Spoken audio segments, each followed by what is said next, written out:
I don't wanna waste a minute. Don't have any plans, swing it. If you got a glass, fill it. Cause I need it, Monday is a bitch in it. I don't wanna think about it. So if you know the song, sing it. Cause I need it, Take me to a place where the music's loud. I don't wanna think right now. Flashing lights running through the crowd. I don't ever wanna stop. So let's get out. Let's get out. I got money in my pocket and I'm about to fucking drop it with you now. With you now. Tear the roof off every building. I know I'll be spending millions with you. Just tell me what you wanna do. So let's get out. Let's get out. I got money in my pocket and I'm about to spend it all.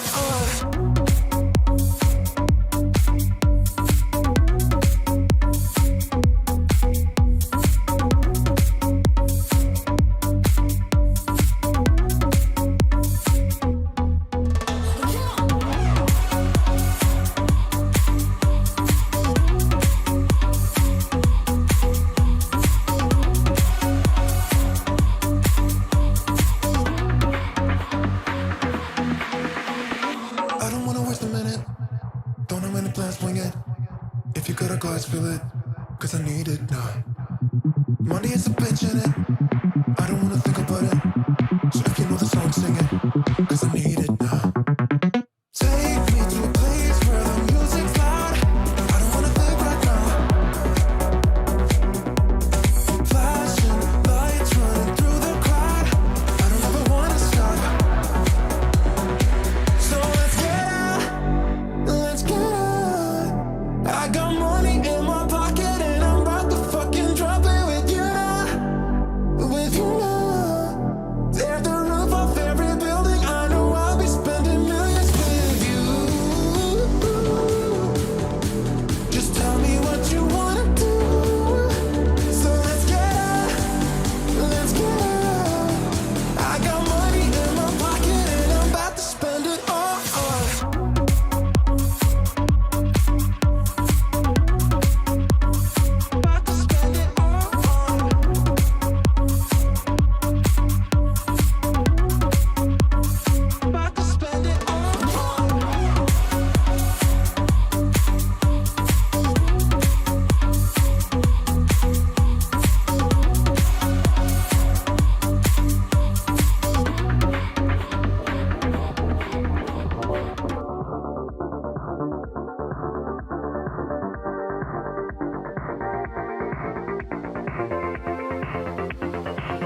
Chase.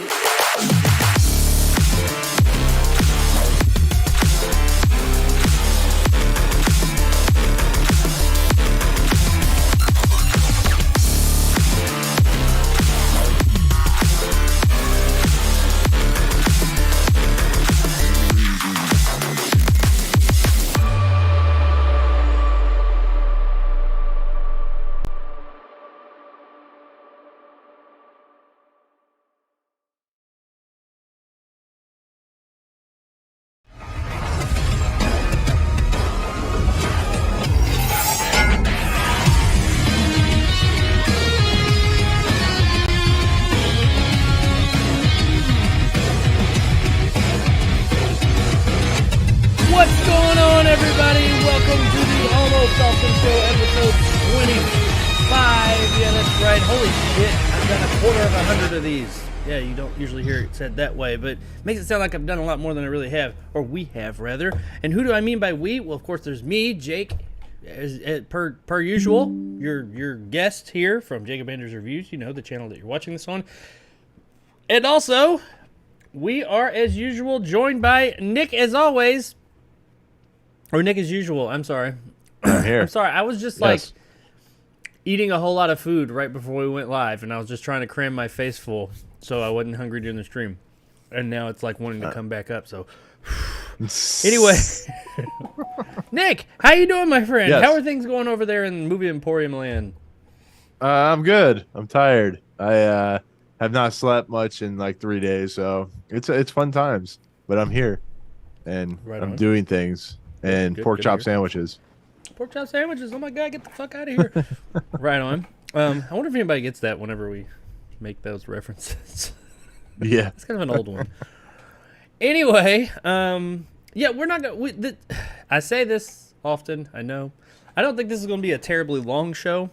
I don't think it'll be overly short, but it's not going to be like last or like on Wednesday or anything.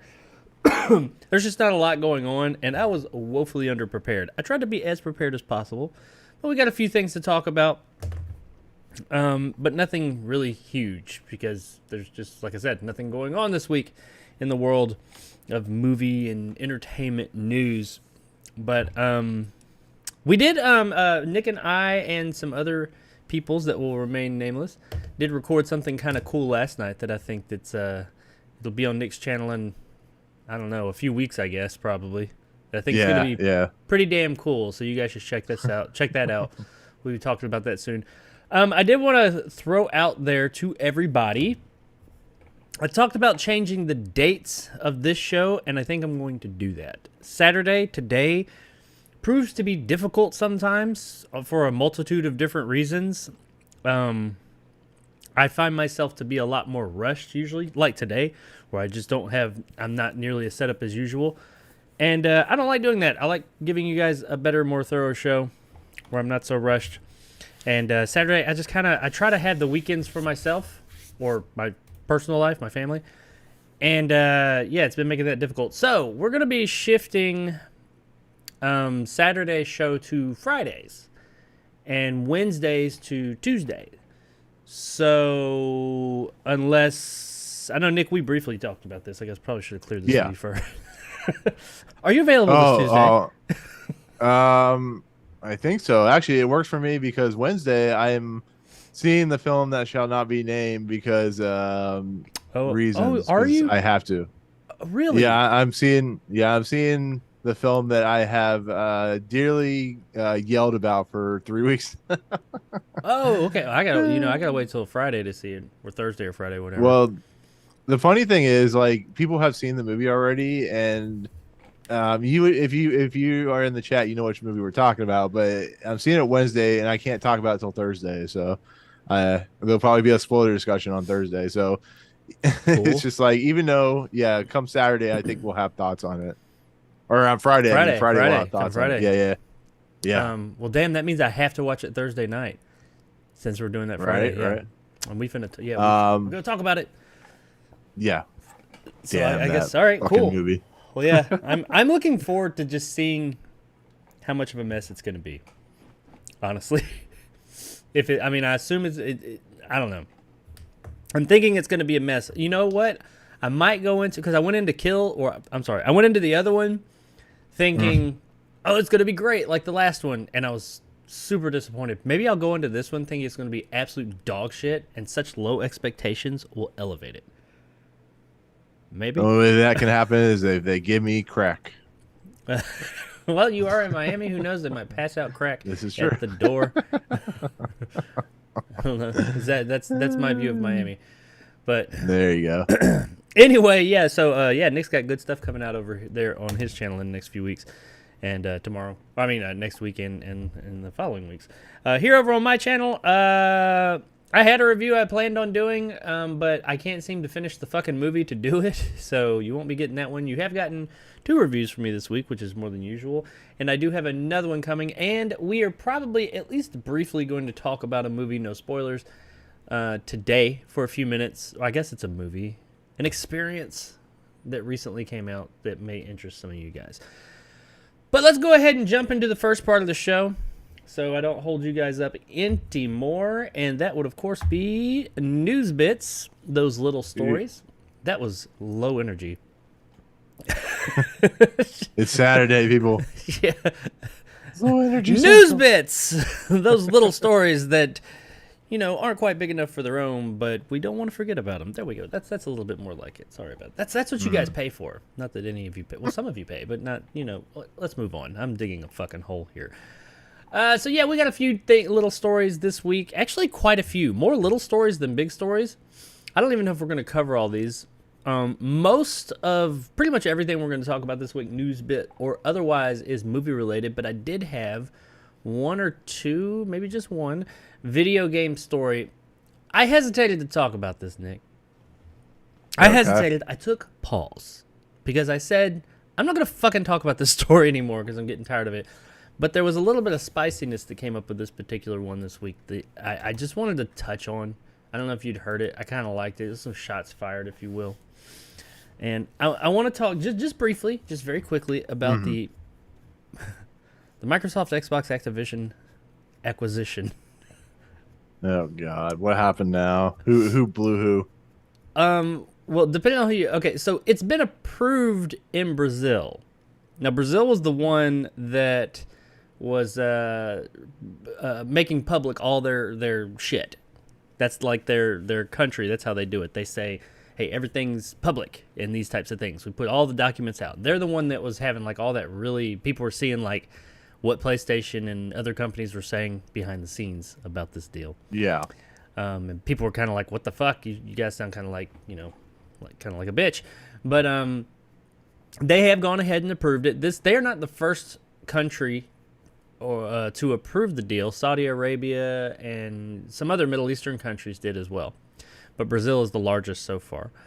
And they approved it. And now, of course, I'm not going to get into that, but a lot of the toxic fanboys are out there saying, well, Brazil's a corrupt country and they were paid off by Microsoft, blah, blah, blah, blah, blah.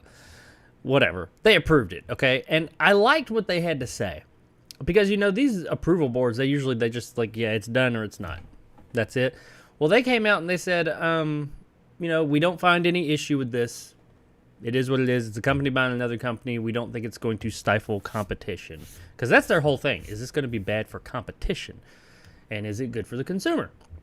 Well, they had a few things to say there. I'm not going to go through that. But then they also went on to say, furthermore, it is important to highlight that the central objective of CAD, that's their FTC, activities is the protection and of competition as a means of promoting the well-being of Brazilian customers. This is very small text. And not the defense of the particular interest of specific competitors. In this case, although it is recognized that part of the users of PlayStation consoles, they called their asses out specifically, from Sony could decide to migrate to Xbox in the event that Activision Blizzard games, and especially Call of Duty, become exclusive to the Microsoft ecosystem. CAD does not believe that such a possibility represents in itself a risk to competition in the console market as a whole. So yeah, they pretty much said, stop being a bitch, and it's not our job to protect you. We protect our consumers, not you, Sony. Because Sony was the one that was going and like whining and bitching and moaning the most about it. So I thought that was just kind of funny how they came out and said, look, That's not our job. Our job is to see if it's good for the consumer. It is. We ain't protecting you. Fuck off. So yeah. I honestly think that maybe not with the spiciness, but I think that this is pretty much the way that all the other ones, the regulation boards, are going to fall. The EU one is the only one that's really like following up and deep diving anymore. But they've always said apparently that the EU's regulation boards always do that. They're like much more. They scrutinize things a lot more. So Yeah. the FTC, that's a big one. That's ours. They're supposed to have an answer no later than November. So within the next month or so, because I think if the FTC just comes out and says, yeah, it's good, I think that the EU one's going to be like, okay, yeah, sure, whatever. And then it's done. When those two are done, yeah, there's other little ones. It's done. The deal is done. But this will probably be, unless something really big comes up, the last time you guys hear about this. Do you have any comments on this, Nick? What do you think about the Brazil saying, fuck you, it's okay? Yeah, it's just you know what's funny? It's like when a little kid sees some other kid get a toy, and you have like the lesser toy, and then you get angry and start throwing a fit, and your mom tells you to shut the fuck up. Basically, it's like that scenario. It's like, at one point, Call of Duty was like Xbox's thing, and then it went over to PlayStation, and PlayStation's acting like that spoiled child where they just can't handle the fact that somebody else has a little bit more money than they do, and they're like screaming and they're like, causing a temper tantrum, and the mother's not stopping them. And it's just at this point, I want it to be done. I want Activision to be bought by Xbox, so the people that work for Activision can have a safe space to work in, not fucking Sony going, oh, I can't handle. We're gonna lose money. No, get the fuck out of here. I don't care. Like, that's what Game Pass is for. You can, people know Game Pass is worth the price of admission. It's just like, whatever. I don't know. I'm so sick of hearing about Sony. It makes me not want to buy a PlayStation anymore ever again. They are, man. I mean, I'm going to move on to the next I like story, PlayStation. But they have been really bad form this generation. Like, they've been coming out and bitching and moaning and doing, and I'm not saying like I'm some Xbox fan. I'm a fan of both. I enjoy, but I've honestly been playing PlayStation products more recently than my Xbox products because I've been getting into their ecosystem a lot more lately, and I really enjoy it, and I like their products. But damn, just stop bitching like a little baby. They're gonna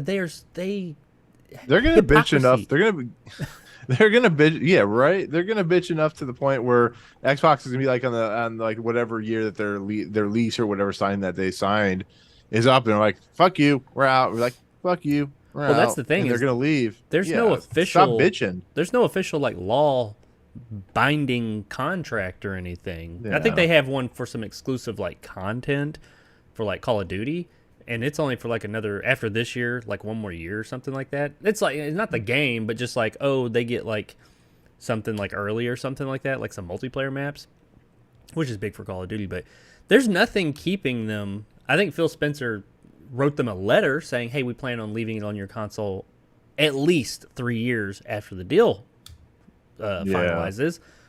But I mean, at what point do you think? Especially the way that at what point do you think?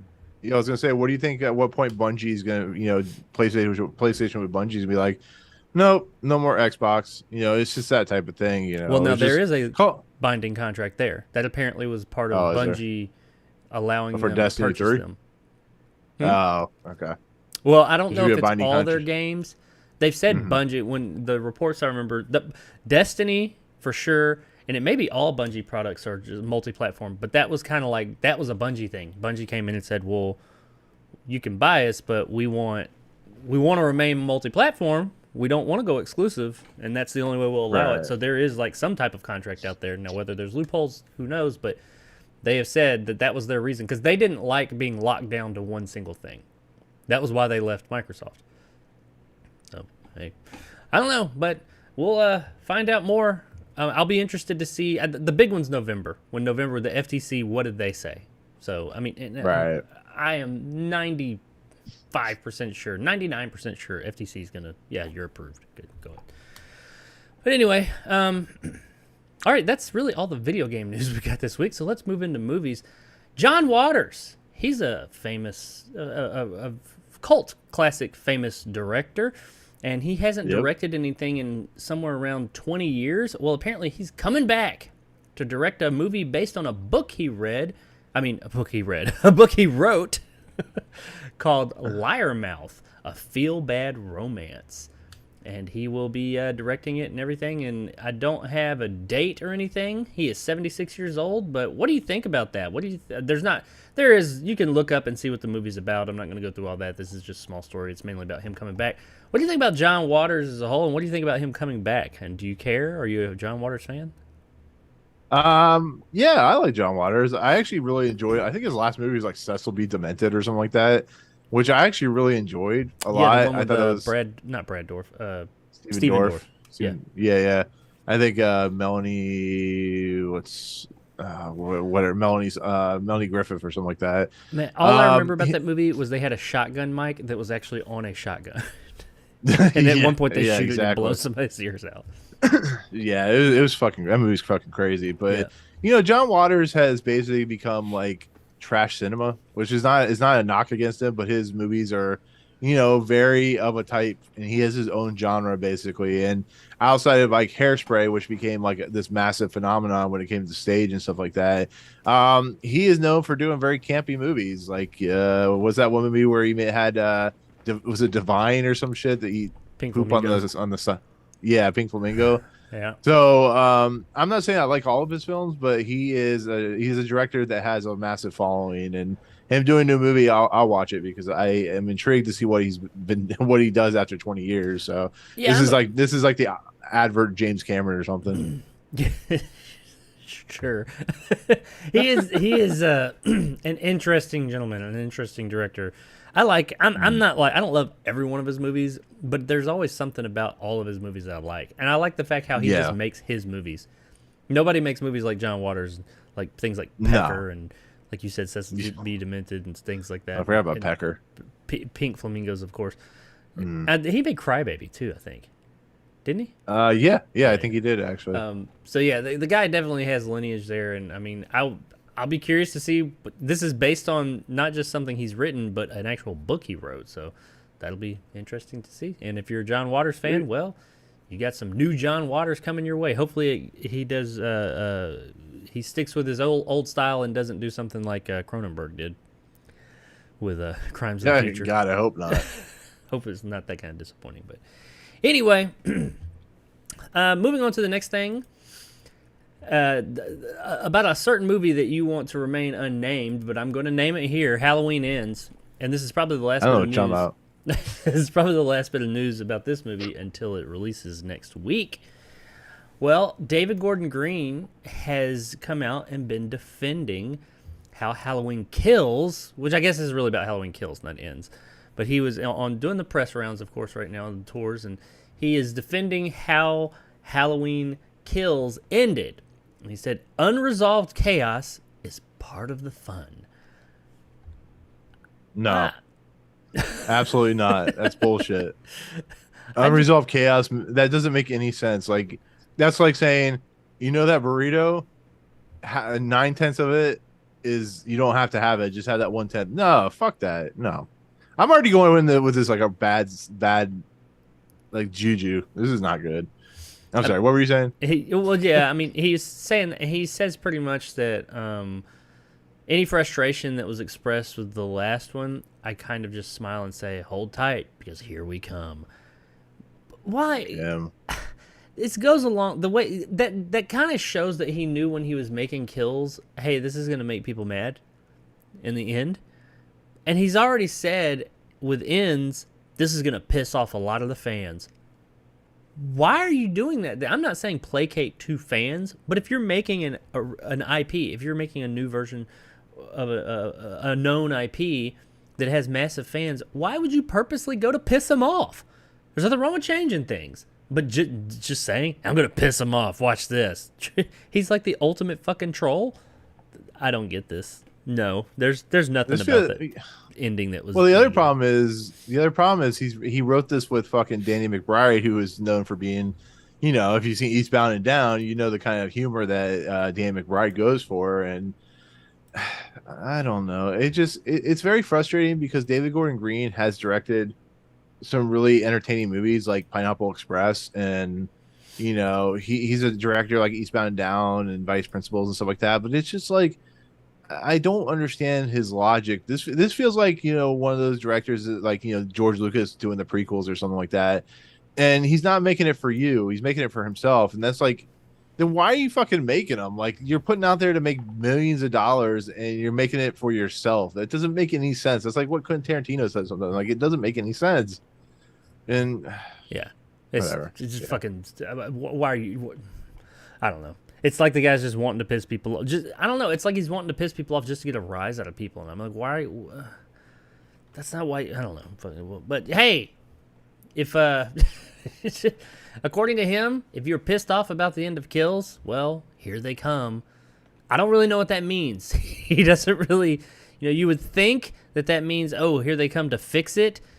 But given some of his other comments, it sounds like he's saying, here comes some more. If he was pissed off about that, wait till this happens. So, I don't know. We'll find out next week. Literally, this time next week, we will know if we're going to be pissed off. Well, if you hear that gigantic pulse scream come through your eardrums, you'll know that I'm screaming. So, there you go. Yeah, so... but anyway, Halloween Ends comes out next Friday. So I guess if you were a fan of Halloween Kills, look forward to that. If you weren't and you're just hoping they bring it back around, find out Friday. Alrighty, so moving on to the next thing. This is one that I know you'll be interested in, Nick, is Glass Onion, Yes. a Knives Out tale or whatever it's called. The sequel to Knives Out, Glass Onion, is actually, because I think you had mentioned, this movie should be in theaters. Well, it's coming to theaters.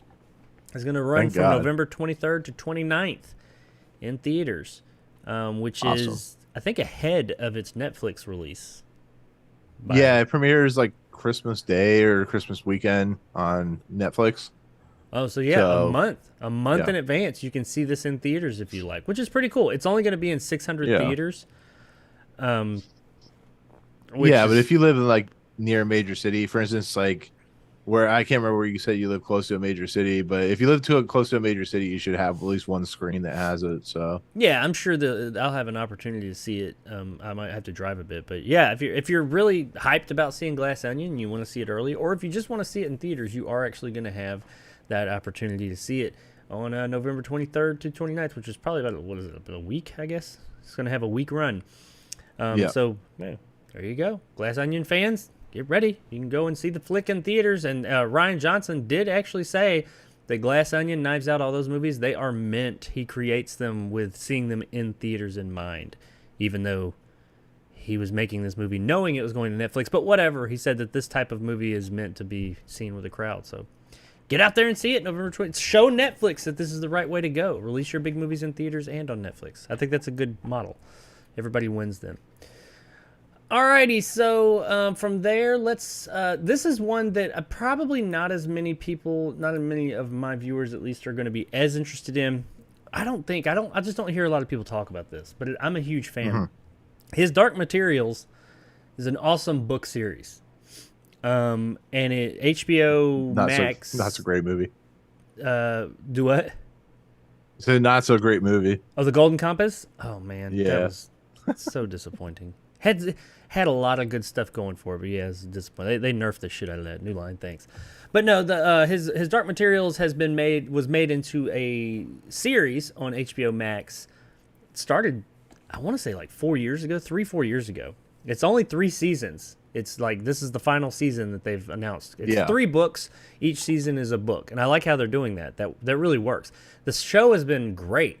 I've really, as far as being someone who has read all the books multiple times, and I really enjoy them. The show is spot on. I mean, there's a few little differences, and some of the things they changed, I think, actually worked for the better. Some really changed. They actually just moved a few things around in the story that just made it flow better altogether. I thought it was really good. But season 2 wrapped up probably about a year ago. There was an even bigger gap between season 1 and season 2. Well, now season 3, the epic final conclusion, is coming in December, and there's a trailer out there, and the trailer is pretty badass. Now, I mean, if you have no knowledge of his Dark Materials and you watch this trailer, you might be like, what the fuck is all this going on here? But it looks really big because the final book was just so much stuff going on. Like when reading that book, I think this would be an extremely expensive thing to put on the screen. It looks like they're doing it because everything that's in this trailer, I mean, and everything from the book that I know and how spot on they've been so far, this is probably going to be a really big, pretty series. But it is HBO Max. They got money, so I'm happy to see that. I'm really excited about this. More or less just letting the couple of you out there that actually watch this show are interested in it. I mean, it's really popular, but I just don't know. I don't really hear anybody in my audience ever speak about it or anything. But I absolutely recommend people checking out either the book series or the show. The show's probably a little bit easier to get into. It's all on HBO Max right now. Is awesome. Definitely worth checking. I think each season's somewhere in the neighborhood of like eight episodes, maybe 10, Cool. 8 to 10. It's really damn good. Really damn good, and explores a lot of really cool things. But yeah, His Dark Materials season 3, final season, is coming in December. All right, we talked recently, or not too long ago, about Stephen King's new book, Fairy Tale, and Paul Greengrass had bought the rights to it and was wanting to make it, of all people. So Born Identity, Right. Fairy Tale, Stephen King, and apparently it has been picked up. The project has been the Paul Greengrass Fairy Tale movie has been picked up by Universal. So they have bought. I don't know how that works because Greengrass owns the film rights to it, I guess, and then Universal bought. It says buy Stephen King's Fairy Tale with Paul Greengrass to direct. I don't know how that works. Yeah, they well, yeah. Maybe the Paul film Greengrass rights. probably optioned. Right, yeah. Paul Greengrass probably optioned the book, and then he made a deal with Universal. Universal's like, okay, we'll make a deal.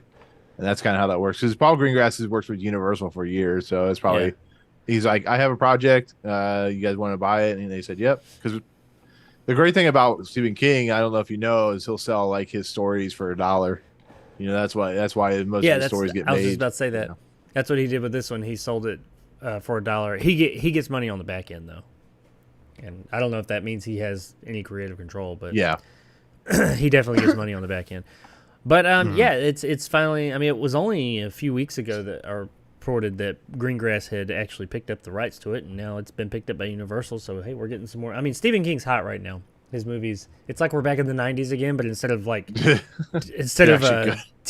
like CBS and stuff picking up the rights, it's actual big theater or movie studios. Well, Netflix actually just released another Stephen King story, Mr. Harrigan's Phone or something like that, which I didn't even know it was Stephen King, but apparently it's supposed to be pretty good. I've heard of that. I didn't know that was Stephen King. I didn't know that was on Netflix. I've been hearing about it though. Well, okay, I'm gonna check that out then.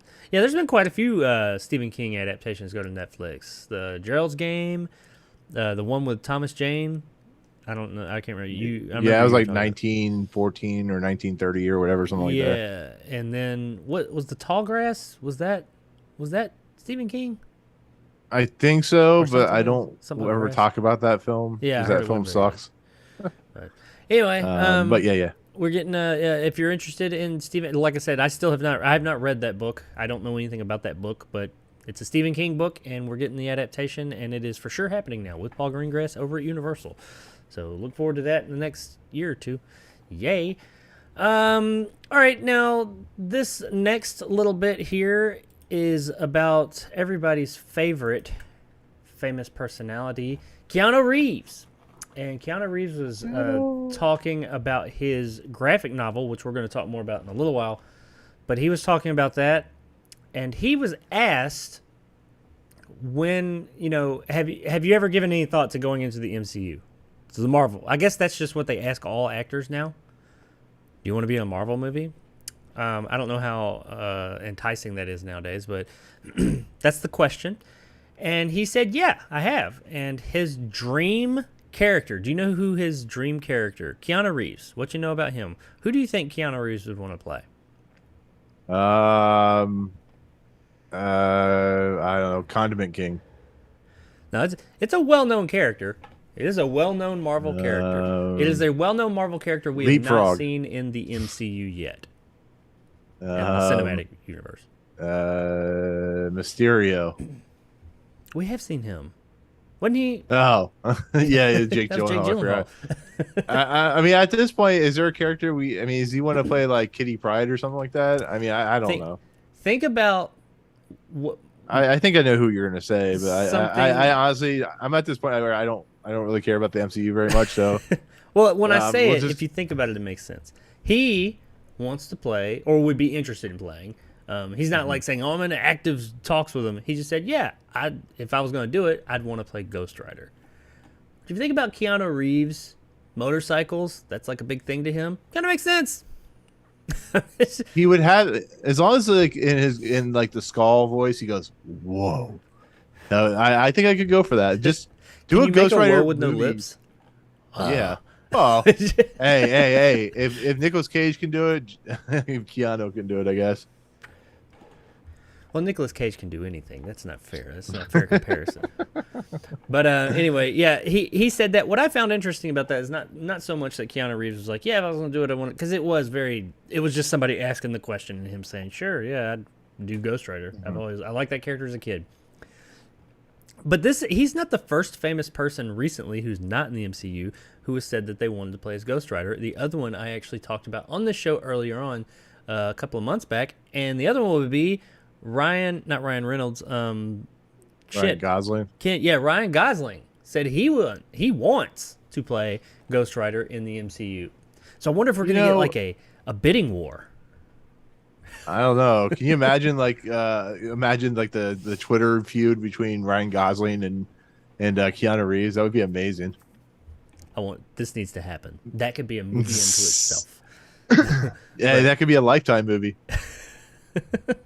Well, Keanu Reeves, honestly though, his response was more just like, I don't care. Yeah. Shit. No, he's a guy that like he has the clout to do whatever the hell he wants, and at some point everybody like work and having to pay taxes and dying somehow finds himself in the MCU. So I mean, he could end up playing like Mr. Sinister or some shit, or I mean, who knows?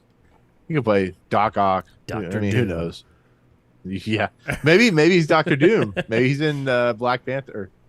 Yeah, maybe. I mean, who knows? Maybe, but I don't know. I doubt we're ever going to see Keanu Reeves as Ghost Rider, but who knows? No, probably not.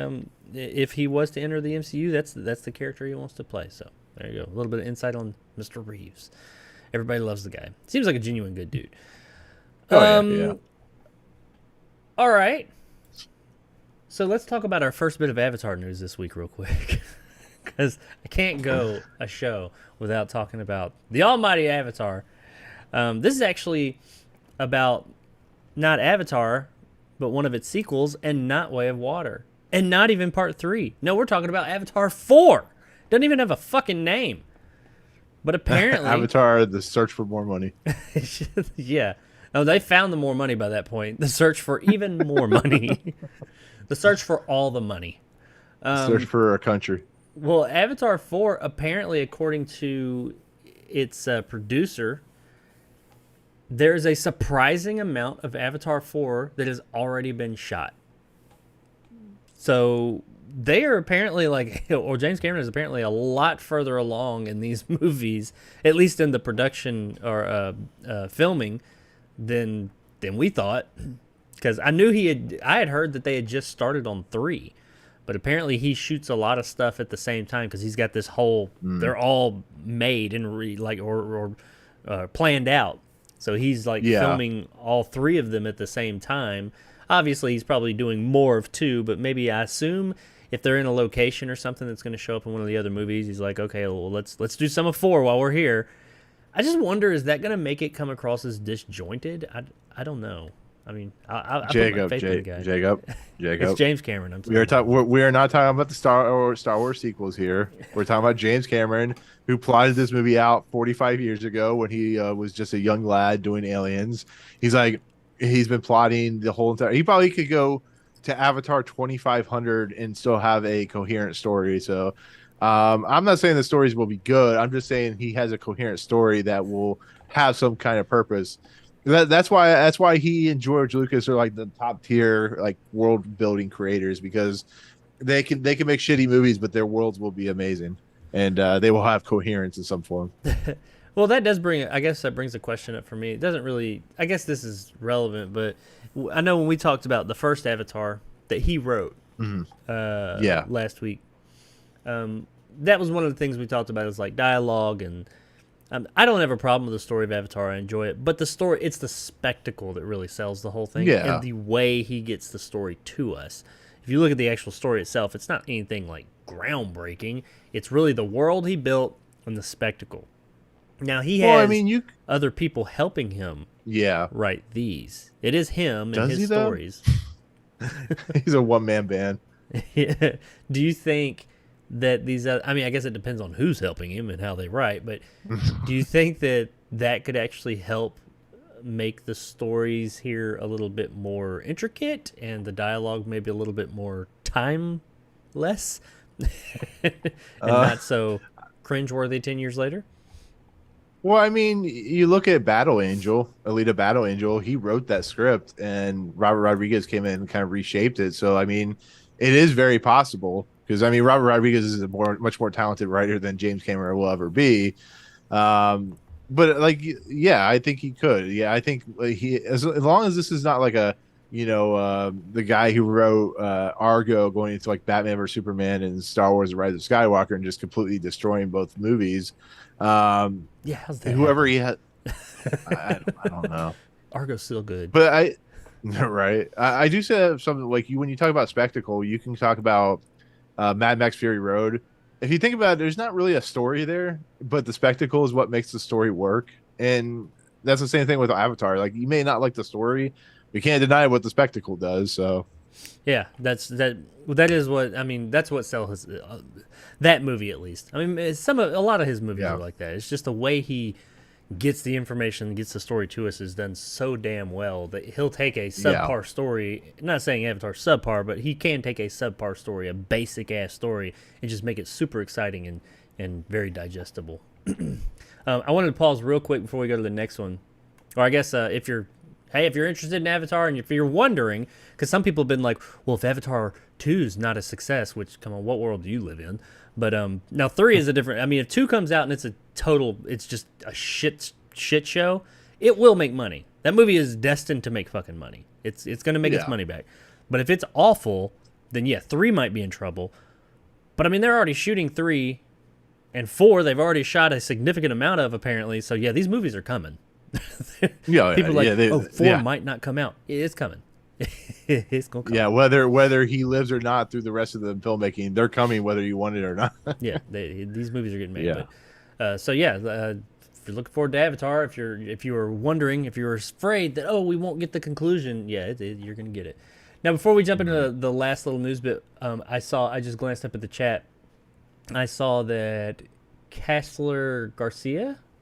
Did I say that right? Yeah. I'm sorry, it's very small text. Mentioned the Nosferatu, the Robert Eggers movie that's being that they're working on. I was actually going to talk about that, but there wasn't quite enough. I wanted to wait until there was a little bit more stuff to talk about with it. And yeah, Nicholas Hoult joining it. Yes, I'm just going to go out and put it. I'm very excited about that because like I love Robert Eggers, and like while the Vivitch or the Witch, whatever you want to call it, I thought was good. I didn't love it as much as everybody else, but I thought it was still really good. The Lighthouse is one of those movies that I'm still like, I don't know if I love it or hate it, but I don't know what to left an think. impression. There was a mermaid. There's a mermaid and somebody eating sand in that movie or some shit. Whatever. Have I you don't not know. seen that? Didn't we talk about this? I have not seen The Lighthouse. I've seen a small portion, a clip of it where he has sex the lobster with a scene. mermaid. Yeah, You love me, lobster. All right, that's okay. We have to watch that. God. You have to see this movie. You have to see this experience. It's talking about experiences. The Lighthouse is an experience. It's something, man.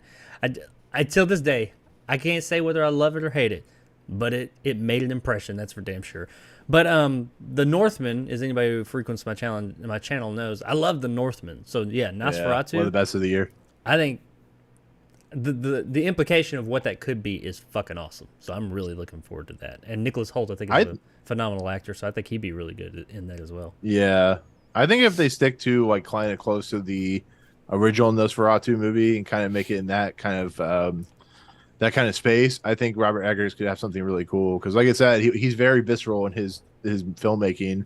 As much as I hate the Vivitch, and I don't know about the Lighthouse. I don't know how I feel about trying to watch that, but yeah, it could be cool. The Lighthouse demands to be seen. It must be seen. All right, so let's get on. Oh, and yeah, I agree. Also, Kessler, The Rover is a good film. Really good movie.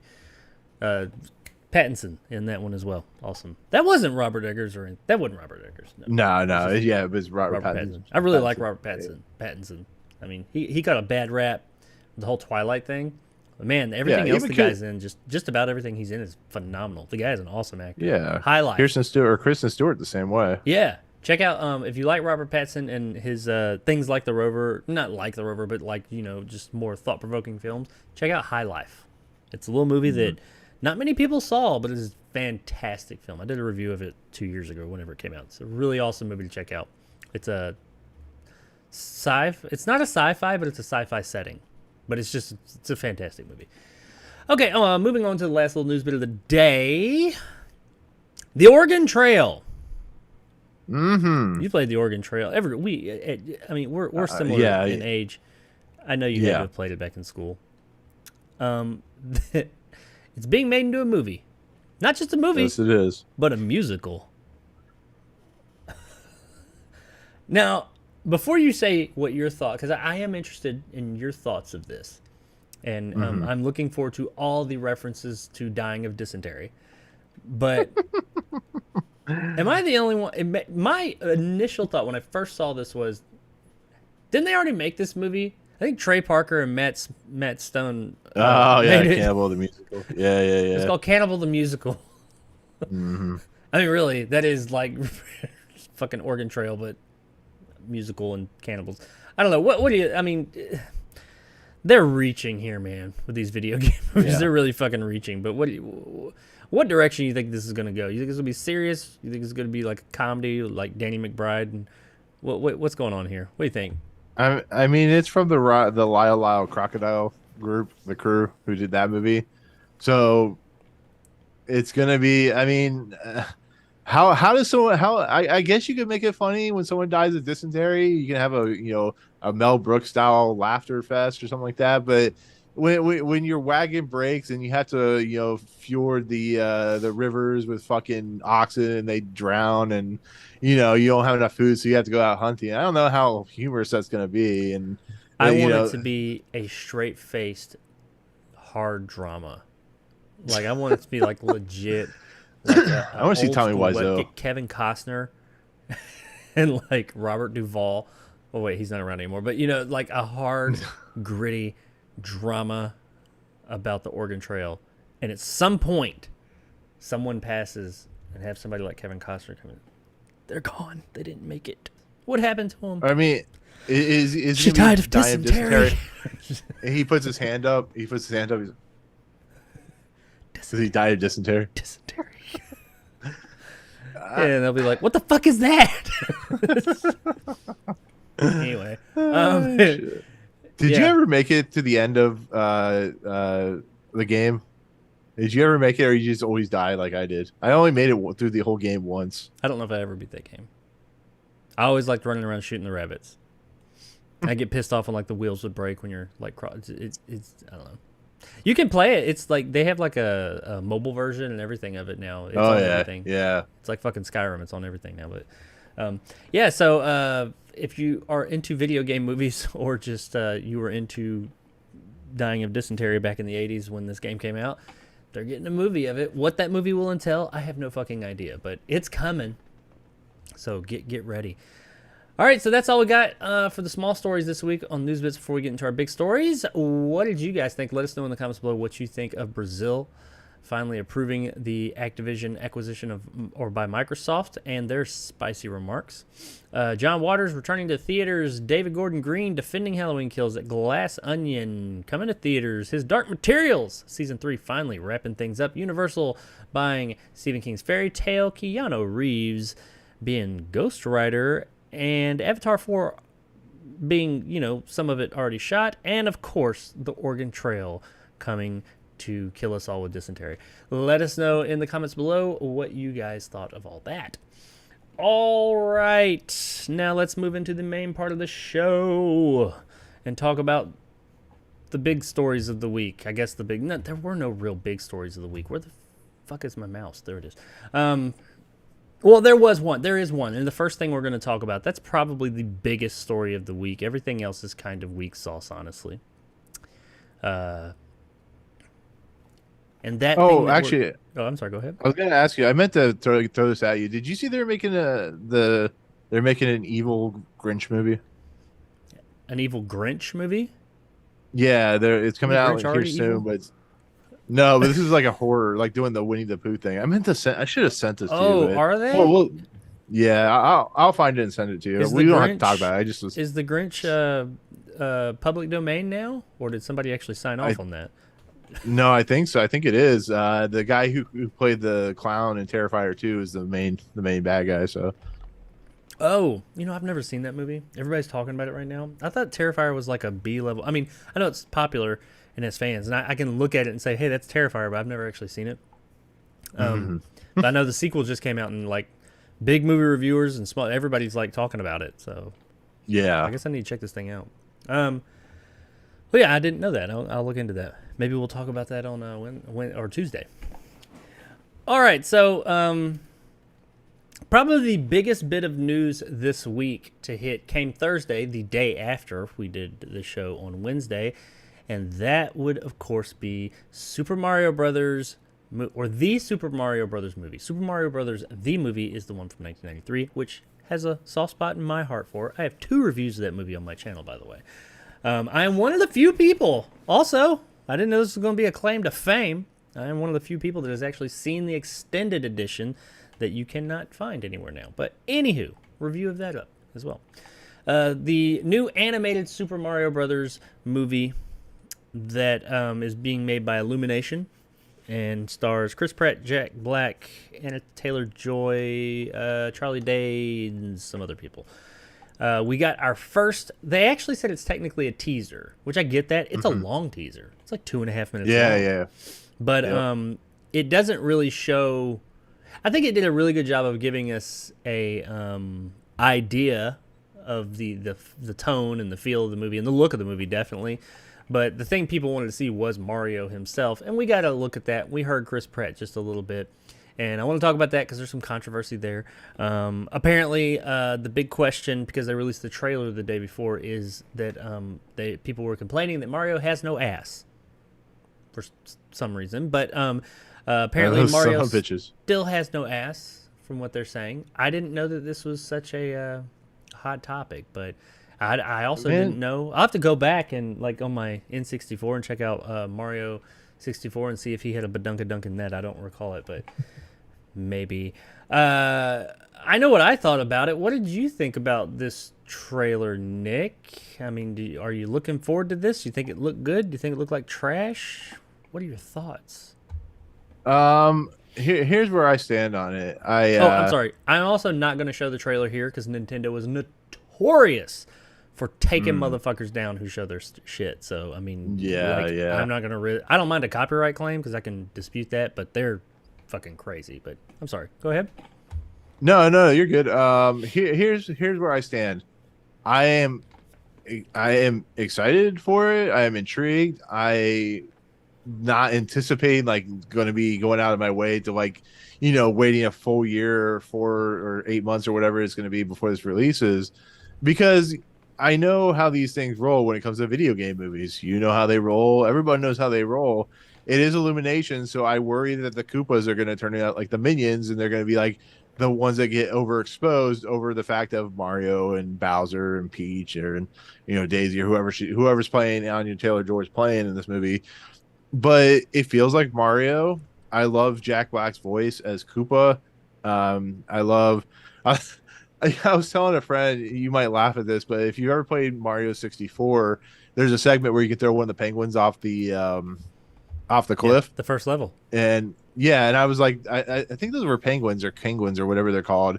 And I just wanted the movie Mario just to, like drop one of them off the cliff or something like that. But yeah, it's a teaser. Like we get mostly Koopa, and then it shoots to Mario, which I'm gonna be honest with you. I'm not really digging Pratt's voice in it. It feels like a stereotype plumber.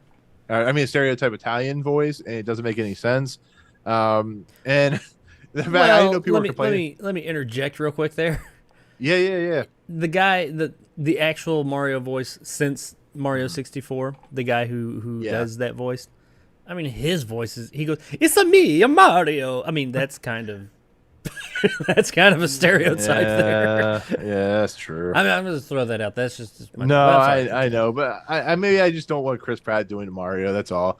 Like I can handle like Charlie Day doing Luigi, even though he is a little grating sometimes. But I don't know. I feel like this movie is going to be good, but it's Illumination and with Minions and the last Grinch movie and of course Despicable Me. There's a drop in quality from Illumination that I don't like, and I think the movie will be fun and entertaining. It will definitely be reminiscent of Mario, but you're going to see a different quality when the Koopas become the next Minion characters, and it's just going to be really annoying. And as of right now, maybe honorable mention for anticipated films of the year, but I don't know. Illumination is really strange to me when it comes to animation. Sure. I mean, those are all valid comments. Me myself, I look at I a little bit different take. Yeah, I thought I didn't know what I didn't really expect anything from it. I knew it was going to be animated. That was it.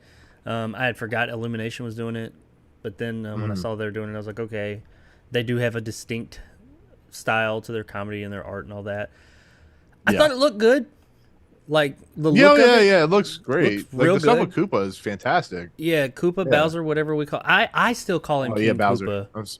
Well, no, that's saying Yeah, I always Bowser. King Koopa is all. I still refer to him as that, but he over time became Bowser. I guess he is king of the Koopa. Yeah. I don't. I guess both names. I looked it up one time. Both names are accurate, but just Bowser. Yeah, it's like Peach and Daisy. I think it's the same Yeah. character or some It's shit. what most people call him Bowser now, but I like Yeah. King Koopa better. I grew up with that, but anyway, I thought he was great. I agree with you. Jack Black's voice from what we got, I thought was really good. It wasn't Jack Black. I heard Jack Black in there, Yeah. but I didn't hear it and say that's Jack Black. So I really like that he's actually doing a voice.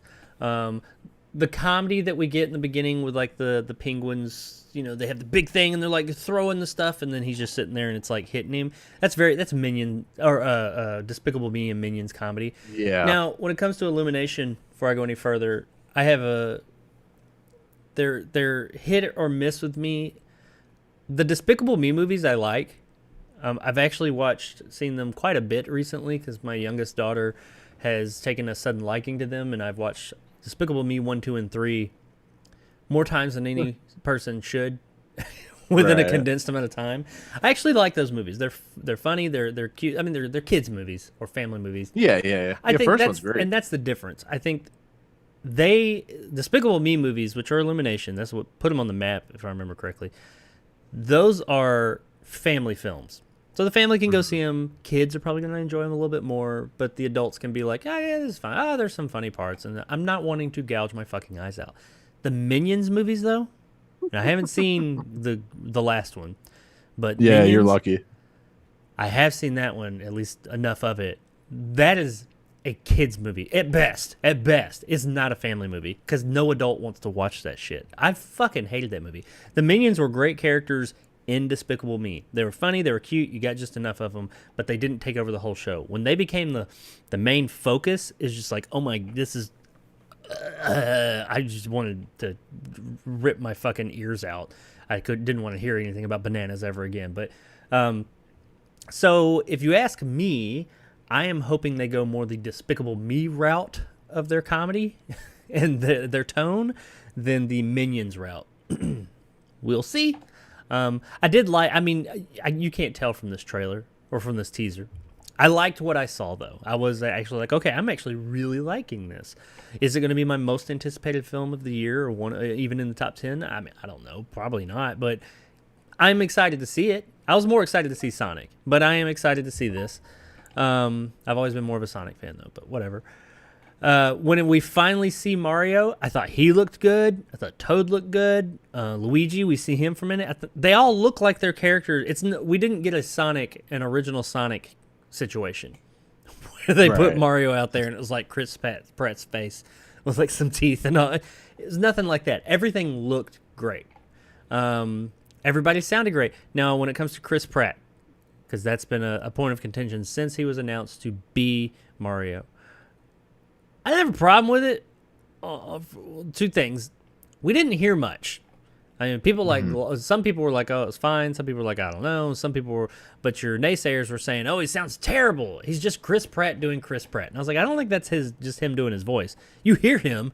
I probably hear Chris Pratt more than I did, like, say, Jack Black as Koopa, but he's doing something a little bit higher pitch. But you don't hear much from him. You hear him kind of go, "Oh, well, what's going on? Where am I?" And then you hear him go, "Mushroom Kingdom, here we go," or something like that. And he bounces off. There's no like, "It's a me, a Mario," or none of that. He doesn't do any of that stuff. So I really can't make a distinct or I can't make a judgment on whether his voice is going to work for it or not at this point. Yeah. Because I don't think that he said enough for people to say it's Chris Pratt doing Chris Pratt. Or that he's doing something. He's doing something with his voice. I don't know. So at this point, I don't know. I don't hate Chris Pratt as much as you do. I mean, I don't hate Chris Pratt, but he's like, even though I enjoy like Dwayne the Rock Johnson, you got to admit the oversaturation is a little much with Chris Pratt right now. He's in fucking everything, like every animated movie. He was for a while there for sure. Yeah. I guess he's still in a lot of stuff, but I mean, yeah, I don't. Now, admittedly, Chris Pratt usually is playing Chris Pratt. He doesn't. He is one of those actors who he's. I don't think he's been given whether he could or not. I don't know. He hasn't been given an opportunity thus far to play that like dramatic role to like show some range. He is hired to do those same type of characters and everything. Maybe that's all he's got in him. I don't know. As far as this like voice work, I don't know. When you get tired of doing dramatic, you get shit like Terminal List in that fucking time travel movie. The the one that was on Amazon Prime. Amazon that we're getting a sequel to, which I don't know how that works, but whatever. But yeah, overall, I mean, as a fan of Mario, I mean, I played Mario since the NES way back in the day. I haven't played any of the more recent ones. I've got some of the systems to do it now, but I was cool with it. There was nothing in this that just made me go, "Oh no, that's concerning." I was like, okay, that's a great start. Right, it doesn't have that Sonic problem. It feels like Mario, and that's all that matters. Yeah. Mario. I'm interested to see if they're gonna do like what they did with the Mario Brothers movie, where it's gonna be a guy out of place in time or whatever. They're gonna bring him in from like New York or something like that. There was a funny joke about how it's gonna be like, you remember Super Mario Brothers 2, where it was like a fever dream. It was gonna be Will Ferrell's fever dream. Kind of like, well, yeah, that's the thing. He was like actually dreaming it all or something like that. And I think that was in Super Mario Brothers 2, but I don't know. I want to see. We're gonna get another trailer before the movie comes out in April, I believe, and we'll probably get a better idea of things. I don't need another trailer, honestly. That was enough. The only thing in this whole thing that I would like to, that'd be curious to hear a little bit more is, like we said, the Chris Pratt voice. Mm-hmm. But he's been a point of contention since they announced it. So I'm kind of like, I wonder if they did that purposely. If they gave just enough of him, but they didn't do much more because they just didn't want people to fixate on that. I have no idea. But this movie's going to be number one that week. The movie's going to make money. I mean, anybody who thinks, oh, it's going to bomb. No, it's not.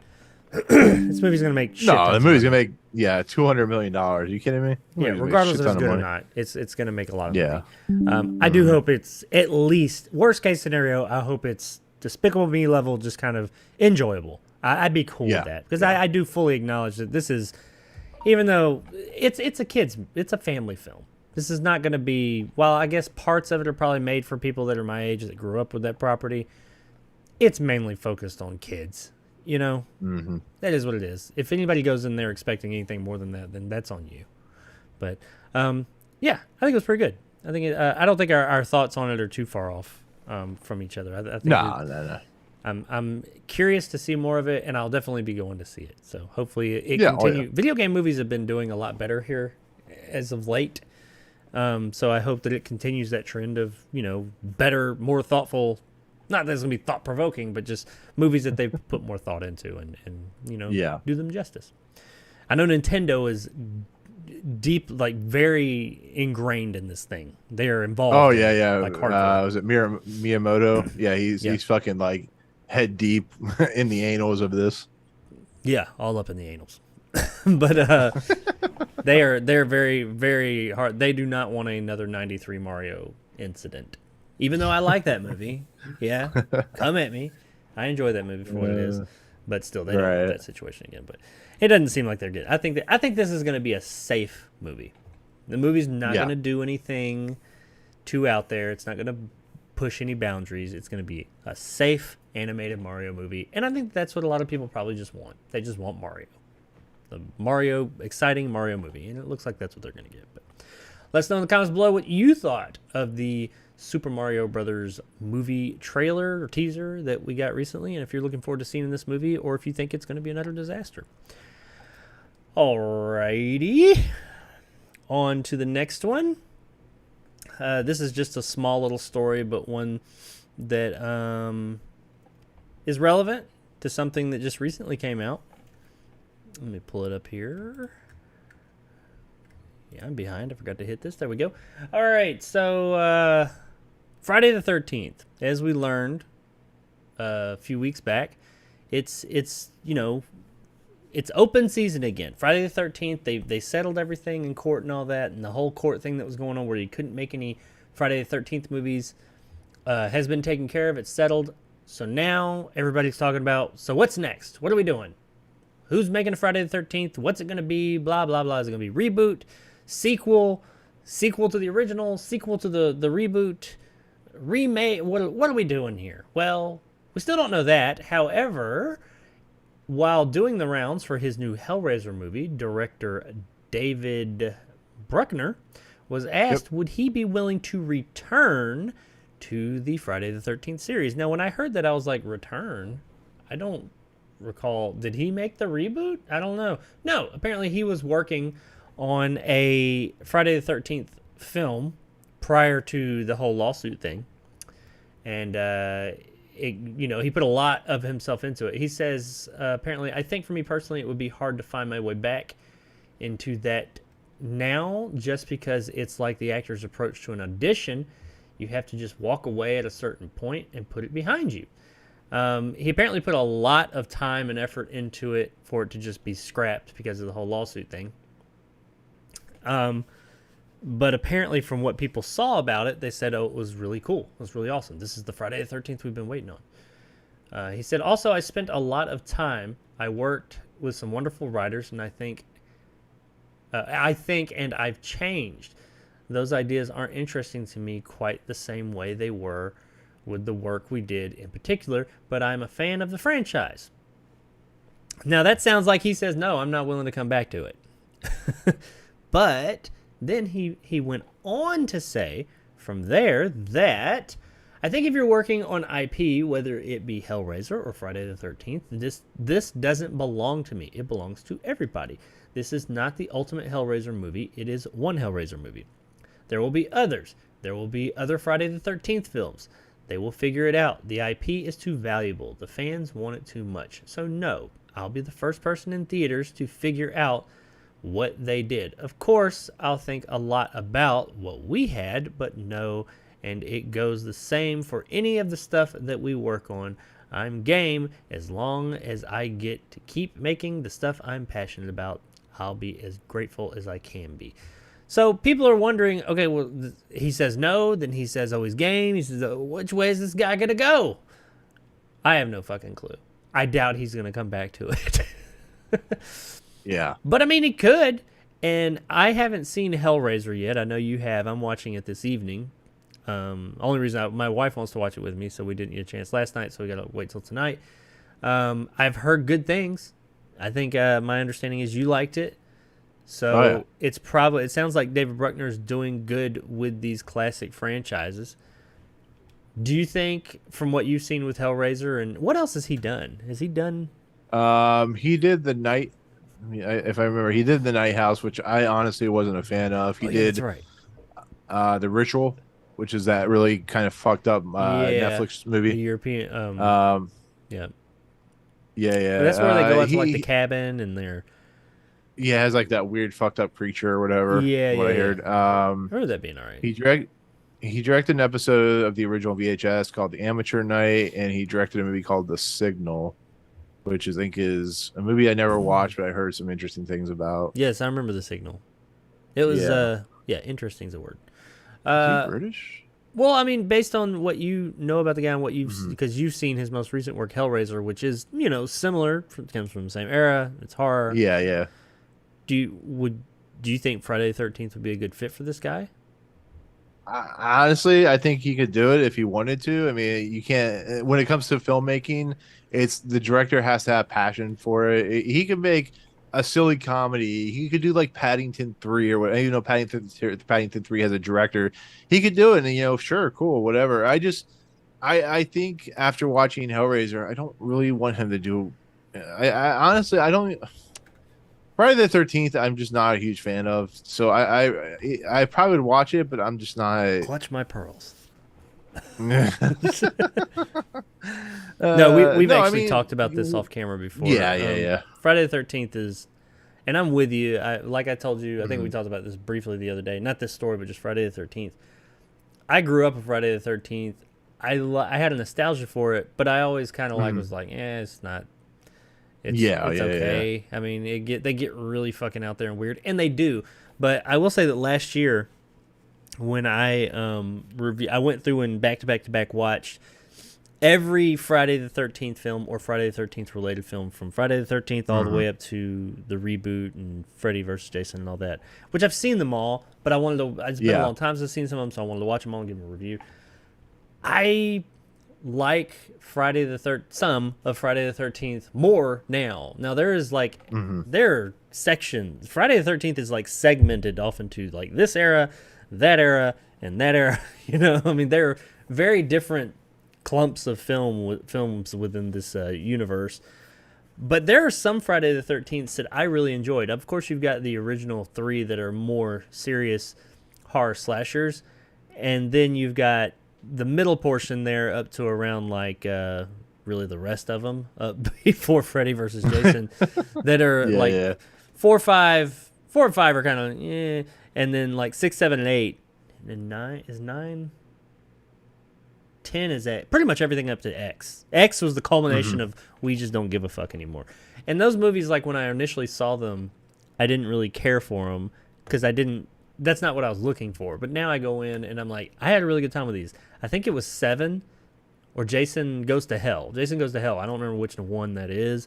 Jason Goes to Hell is fun as hell, and he's hardly in it. The character is. Was that but Jason? Was that with the really bad CGI, or was that Jason versus Freddy? Freddy vs. Jason had decent. I mean, early 2000 CGI. Jason Goes to Hell did have some questionable CGI. Not a lot because it was still the mid 90s, but it's a movie that with a rewatch I really enjoyed because I knew what I was getting into, and I went into it and just said, this is them just not really taking it serious anymore. That was really fun as hell. And Jason X is another one. It's got really bad CGI. That's one that is just so ridiculous and over the top. If you go into it just knowing what you're getting, that's a fun as hell Super movie. Jason. Now, Jason Takes Yeah. Manhattan still sucks balls, but I mean, the other ones I actually enjoyed. And the 6th one, the one with the telepathic girl, I didn't like that one either. But all the other ones have something in them I enjoy. But Yeah, we're getting off topic here.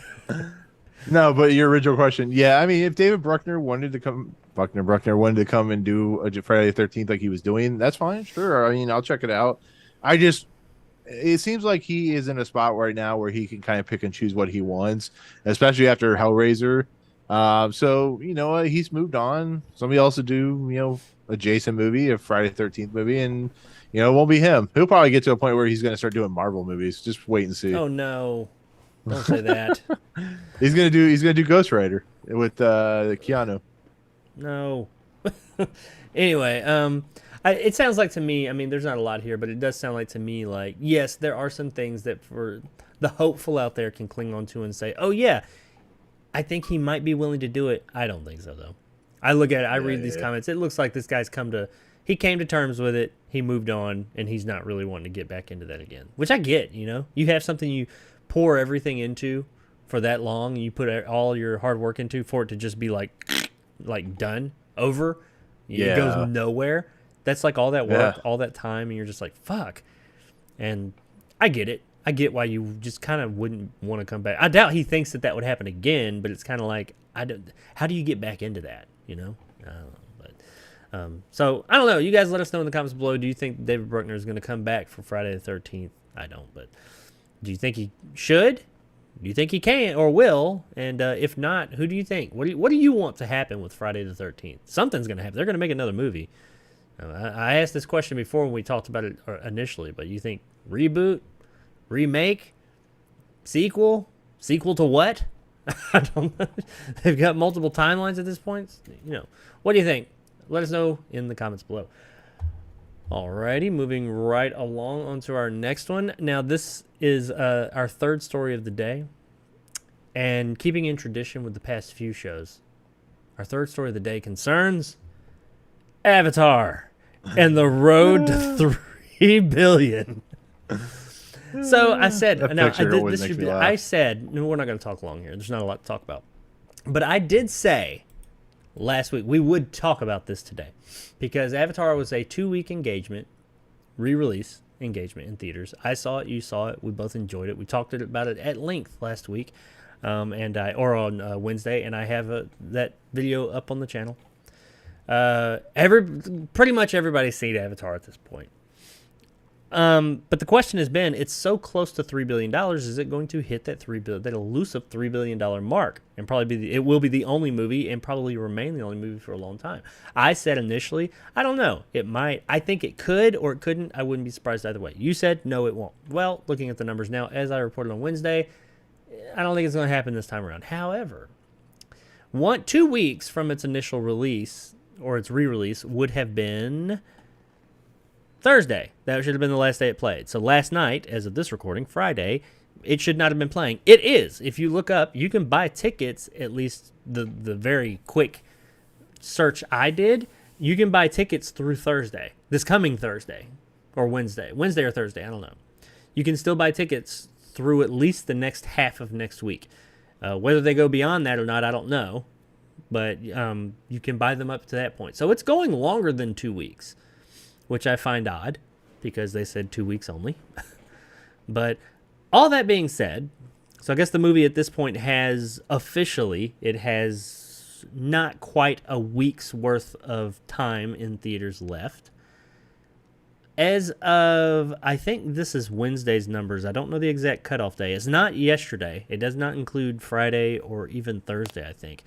The movie has made $2,908,754,676, putting it right around $91 million short. It needs $91 million. No, I don't. It's not going to make that. It's not going to. But how? I don't know. Do you think I guess the question of whether it's going to make it or not is kind of moot at this point. No, it's not going to make it. Not this time. And like we talked about on Wednesday, I do think that they're going to re-release the movie at some point down the road. Maybe when the second one comes out, they'll have like some double engagements or double billings and things like that or something. Come see the special edition now, which I don't know. Would the special edition, if they release the special edition, would that factor into... Would it factor into these numbers? I guess so, because what's it? In-game, that's how it worked. They had the special edition that had that shit at the end of the credits. Yeah. Because it's still Avatar, but it's a new version. No, well, not new anymore, but you know what I mean. Yeah, if you go to Box Office Mojo, they have Avatar split up into like the different re-releases, and then they have it all mixed together. It all depends. I don't think they should just because it's a newer version of it, but maybe they will. I don't know. Well, it's hard to say. You know what? It does look. I am looking at Box Office Mojo right now, and it looks like 2010 Special Edition, which I think that's that is the extended version. No, that's not the extended version. Didn't come out until some years after that. I don't know. Because it says original release, 2010 special edition, 2020 re-release, 2021 re-release, 2022 re-release. So I don't know. And these are different markets it was released in. I think the 2010 special edition was just a re-release in 2010 of the original film. So I don't know. But yeah, it looks like, I guess, Avatar's not going to make that $3 billion. Not this time around, at least. So, that kind of, it's still the highest grossing film of all time by a large margin. The only question left here is whether or not we think anything else, at least coming up here soon, will ever come anywhere near that, even within striking distance. I guess that's before we get out of here on this story. Do we think anything is going to hit that? Me, myself, looking forward to what's coming. I don't see any movie. There's nothing on the horizon, or even stuff that, we know is coming that's nowhere near even being filmed or anything. I don't know of anything that just says to me, yeah, that's the one. That's what's going to make or beat Avatar. So I think that Avatar is going to sit at the number one spot, highest grossing film ever made, for quite a while. At least another 10 years, just like it did this time around. I guess, that's me. What do you think, Nick? Yeah. To be fairly honest, the only other movie at this point that I could see beating Avatar is Avatar: The Way of Water, and we've had this discussion before. Oh yeah, there's that one. I didn't think of that. Yeah. Black Panther's not going to do it. $2.9 billion. You have to think about that. That's a lot of fucking money. The closest, I just went to like the worldwide all time, and Avatar's made $2.9 billion. The next one is Avengers Endgame, which has made 2.7. Then it drops to 2.2 and then 2 billion and stuff like that. And there's only 5 movies with 2 billion at most. And, it's hard to do. Like, Avatar was a sensational event film. And I think Avatar: Way of Water could do that, but I don't know if it's going to even be Avatar. I don't think it's going to be Avatar. Yeah. I think it'll make a lot of money. I think it'll make over $1 billion. I think it'll be up there. It might. Who knows? I never thought Avatar was going to end up this way, but it could happen. But I'm not going to be. I'm going to sit here and say that more of me is leaning towards it's going to be successful, but I don't see it coming even within striking distance of $2.9 billion. Who knows? Right. Maybe in 6 months we'll be sitting here saying, well, the number one movie in the world, Avatar: Way of Water, at $5 billion. I doubt that it. would be insane. At no, some that point, would be crazy. How many people can go see the fucking movie? That's the question. How much more money can be spent on this movie to see it? There is a cutoff at some point, but I don't know. I guess let us know in the comments below if you think there is anything coming up within the foreseeable future that is officially announced or that we know is coming for sure that could actually overtake Avatar or even come anywhere close to it. I don't see anything. Maybe, like you said, Avatar 2, maybe. But that's really just because it has the Avatar name. Black Panther, it'll do well. I don't think it's going to make $2.9 billion. The Avengers, I don't see them doing it either, especially with the way the MCU's been. But let us know in the comments below what you guys think about Avatar, or if anything's going to ever beat out Avatar. Alrighty then. Now, we are going to move into something just to break things up for a minute before we get into the final couple of stories of the day. I wanted to talk about something real quick. I wanted to talk about a movie that I saw. I know Nick had already seen it. I guess it's I don't know. Is it a movie? Nick, what do you think? Do you think it's, what I'm talking about? Do you think this is a movie? No, it is definitely not a movie. Special. Anybody can say it's a movie, but it's like a short form, I guess you could say. I'm talking about Werewolf by Night. Sorry, I misplaced my button. But there it is. Werewolf by Night. The new Disney Plus MCU ish. It is, I guess, technically part of the MCU. Oh, yeah. Marvel. We'll say Marvel. It's a Marvel horror, kind of. Horror special. It's not a movie because it's only about 50 minutes long, and a portion of that is credits. But it is an experience, a show, a thing you can watch. Came out yesterday. I watched it this morning. I thought I'm not. We're not going to spoil anything here, by the way. There's not really a lot to spoil. There's one thing, but beyond that, I'm not going to spoil anything. I just kind of want to give like some quick thoughts of what we thought. You haven't? Have you reviewed this? No, I'm not. I didn't plan on reviewing it. Okay. Yeah, this isn't gonna be. I don't want to go like into great detail. I'm not gonna sit here and tell you guys the story. I mean, basically, what it is you have the setup is you have this group of hunters that hunt monsters, and I guess they're like this guild or something like that. And the main guy who runs the whole deal, he's passed away, and he has something called a bloodstone.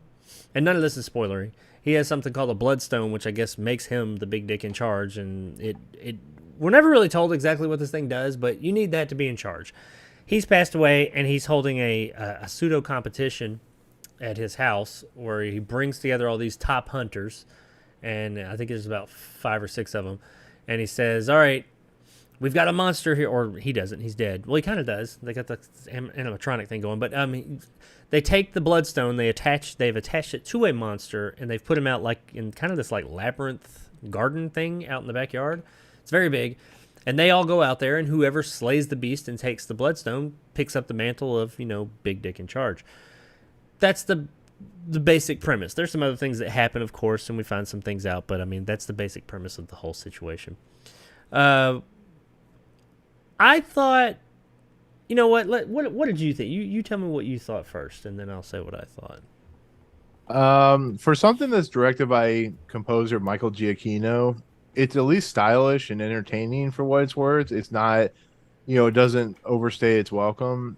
But once again, Jacob, it's just another Marvel thing. It's just another thing where I watch it and I'm like, they're gonna connect Werewolf by Night, and they're gonna connect. I think Blade. I think Marshall Ali is the narrator in the show, and they're gonna connect that. And then I didn't realize. I think so. I could be wrong about that. Maybe Werewolf by Night will be with like Black Knight, and there is the Howling Commandos thing. The group. It's not told in the show, or in the special or whatever. But the Man Thing and Werewolf by Night and all these other characters were part of the Howling Commandos that were part of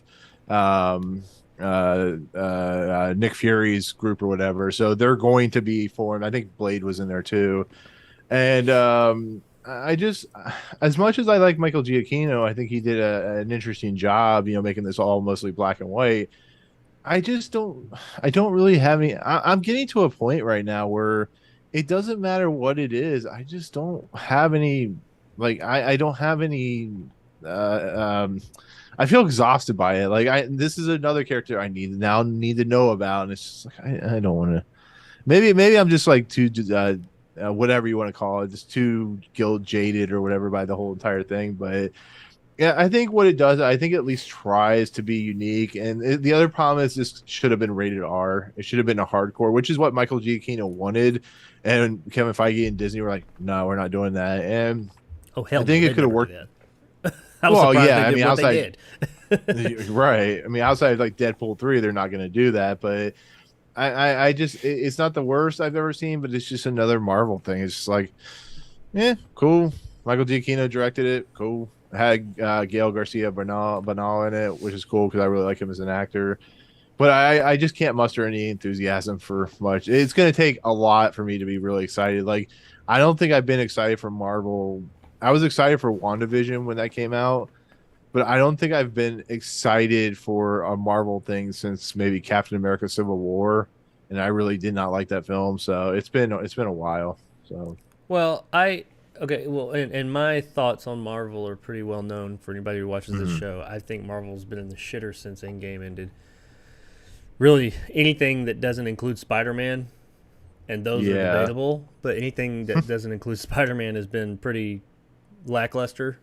Right. Lackluster at best. I think I said last week there was a cut like Shang-Chi. I said, oh, it wasn't terrible, but that's not what you want to be said about your movie, but this one, I think I just enjoyed it because it was an entertaining movie with a good lead cast. So that's my thing. Yeah. But, Well, no, I thought Shang-Chi was fine. It's fine. It yeah. was. I think last week I referred to it as like mid-level. I don't mean mid in a bad way, but mid-tier phase 2. It was fine. Yeah. It wasn't terrible. It wasn't great. It was fine compared to everything else. Is top of the heap. This though, I watched. I'd heard a lot about it, and everybody. I'd seen the trailer like everybody else. You had actually told me about the trailer when it first came out at D23, and it was really interesting looking, and everybody was going on and on about it. And I've heard. I tried to not hear any reviews, but I was just seeing on social media and stuff people talking about how great it was. It was amazing and all this and that. So going into it, I was like, okay, well, let's see what you got, Marvel. You're doing something. I knew that it was very loosely connected to the MCU. I'm sure they're going to come up, like you said, and just connect all those dots and work it in there somehow. But so going into it, I had a little bit. I tried to temper my expectations, but at the same time, I couldn't help but kind of be thinking, okay, this is the one. This is going to be the good one. I enjoyed it. I mean, I didn't. Yeah, it's not terrible. It's just one of those things where you go, it's cool. I mean, yeah, yeah. I mean, it's no Hellraiser. I'll put it that way. Well, I haven't seen that yet, but I mean, I doubt it is. But I thought it was interesting. I enjoyed it more than anything else Marvel's put out for quite a while. Now, I liked Loki. Yeah, we've said that, but beyond that, for a nice little hour long, well, a little short of an hour, shy of an hour long, like one off. There's the key. One off. I thought it was cool. I was like, yeah, okay. I mean, it's Marvel. Like when it first starts, you think, okay, this is something totally different. And it is for a minute, but it still marvels. It gets in there and starts marveling at some points. And we'll talk about that in a minute. But I thought that it was, and I think a lot of it is the director. He wanted to make this like genre throwback to like Universal monster films kind of thing, and he did a really good job with the aesthetic. It looks the part. It reminded me a lot of the opening scene of Van Helsing, like the black and white with. I mean, regardless of what you think of Van Helsing, the part where it's black and white and it had like the monster and all that, and it was a throwback to the old Universal flicks. Like, yeah, I like Van Helsing, but I mean, the beginning part where that's in black and white and it shows Frankenstein's monster and all that. It reminded me a lot of that, and I like that aesthetic. It was a cool throwback. They used it to make this probably and I'm going to use this in quotations, this term loosely, gory. Marvel thing we've had so far, well, MCU thing we've had so far, and it's still not. I heard some people saying, "Oh, it's so gory, it's so graphic." No, it's not. I mean, it's got a couple of. It has. I will say it's more than anything else the MCU has done so far, but it's in black and white, and I think they get away with a lot being in black and white because you don't see the red stuff, you see the black stuff. Yeah, and it's even with that though, it's not as. I mean, you get a throat cut, you get somebody shot in the throat with an arrow, and a couple of like slashes and stuff later on, but nothing like. I mean, there's like an arm that's cut off with no blood and things like that, and a couple of blood splatters. But like I said, they're black and they're quick. It's nowhere near as violent as I was thinking it was. I doubt it's anything like Hellraiser or anything. So don't go into it thinking you're getting like, oh, this is it. This is their R rate. It's not that. No, it's not. The story itself was. I think this is less about story and this is more about style. This is style over substance. And I'm okay with that to some degree. I mean, with something, a little short thing like this, I'm cool with it being just kind of like all oozed in style. Because it has a really cool style. I'm going to say I probably line up with you a bit more on like overall. Like everybody else is like praising it to high heaven. I don't think it's as amazing and original and awesome as everybody else is saying, but in comparison to everything else we've gotten in the MCU, I thought it was at least somewhat original. It was original for the MCU, if we're going to call it part of the MCU. It was original for Disney and Marvel, that's for sure. My biggest fear, it's more the implications of this is what scares me, because now I know since it's been doing favorably and people are talking about it positively. it's gonna suddenly they're gonna have to start trying to work all this shit into other MCU projects, and then since they see that this was popular, oh, you like that? And Disney's gonna be like, we need 100 more, and they're in the next 3 months we're gonna get 100 more of these things or something like that. It's just they're gonna oversaturate with this stuff, and it's not gonna be like all these creative directors like this guy was, who, like you said, is actually a composer. Who he came into this thing wanted to do something different, and that's what he did. Yeah, I think it's worth watching, especially if you're. I hesitate to say if you're a Marvel fan. I feel like a lot of Marvel fans, stans, if you will, they're gonna say they like it just because it's Marvel, but it is different-ish than other Marvel things. I will say that when it gets into some of the action, that's when the Marvel really comes through, especially in the end. That's when the Marvel really comes through. The humor, it doesn't have as much of that Marvel humor. There's a touch of it, but I was okay with that. But it has, like, when they start fighting and stuff, seeing as how it's got, like, this old style, they start doing, like, Black Widow Kung Fu and stuff like that. That kind of threw me off. I was like, that doesn't seem like, it doesn't fit. I mean, I didn't hate it. But, like, when she's sitting there doing the leg spin thing around the guy and, like flipping him all over the place, I was like, this doesn't fit your aesthetic. I mean, was this kind of like a Marvel mandate? This guy, it doesn't seem like everything else, it just doesn't fit. I feel like Kevin Feige and Disney came in and said, okay, we need some Kung Fu-y and some Black Widow spinny kicks and stuff like that. And it's like, it just, okay. Maybe he was like, all right, I got to do this to make it, to tell my story. So, once again, I didn't hate it, but it just, that did stand out to me. And in the end, without ruining anything, or not the end, but towards the end, the big action scene we have in the end, the creature that is doing the action, if you will, it was also doing some kind of like wire fu stuff to a degree. It was doing some slashy, but it was also doing like, some more like angelic kind of moves and things like that. And that creature did not, I didn't think it needed to do that. It needed to be more brutal and like more animalistic, and I didn't get that from it. But I mean, these are nitpicks, I guess, maybe, but they were things that stood out to me while I was watching it. But hey, overall, as far as a Marvel property goes, I thought it was, good on them. Good on them for trying something new. Let's just see how they run it into the fucking ground now. I enjoyed it. I didn't hate my time with it. I had a good time. It's the best time I've had with the Marvel property since Endgame, since Loki. I like Loki, but really is the best thing they put out in a while. I don't think that this is like a signal that, I'm not that quick to just be like, all is redeemed. They're on the right path now. No, I think this was just a guy who came in and said, hey, I want to do this thing. And they were like, sure. And it turned out to be a big thing. I don't know. You think we're going to get more of these? Oh yeah, they've already talked about doing more special presentation stuff, so it's going to happen. I don't know about Werewolf by Night, but I know these special presentations, like the Guardians of the Galaxy, are getting a Christmas special, so yeah, I heard of that. It's going to happen. Yeah. Well, I mean, and what'll probably happen is the first 3 or 4 we get will be interesting. I ain't saying they'll be good, but they'll be something interesting. But then that's because those are already made, or they're being made. And now they're going to fast track a bunch of shit into it because they're like, oh, look, these are working out quick while the iron is hot. And then we're going to get this just flood of shit. Hope not. I really do. But that's been their track record, man. That's been their track record. And I hate to talk about that. I don't want to take away from this thing because I think it was good. I did enjoy it. It wasn't great, but it was good. It was a good 45 minutes viewing. That's all it needed to be. It didn't have a lot. There wasn't a lot going on story-wise there. I mean, there's 1 or 2 twists, I guess. But beyond that, there's not really a lot going on there. But hey, it was entertaining. It was very stylish, and I had a good time with it. Yeah. You got anything else you want to say about it? No, yeah, it's like I said. It's cool for what it is. Not greatest, but it's entertaining. Yeah, this is the closest you're gonna get to an R-rated thing. I know some people are like, no, Deadpool's gonna be R-rated. I guess never say never.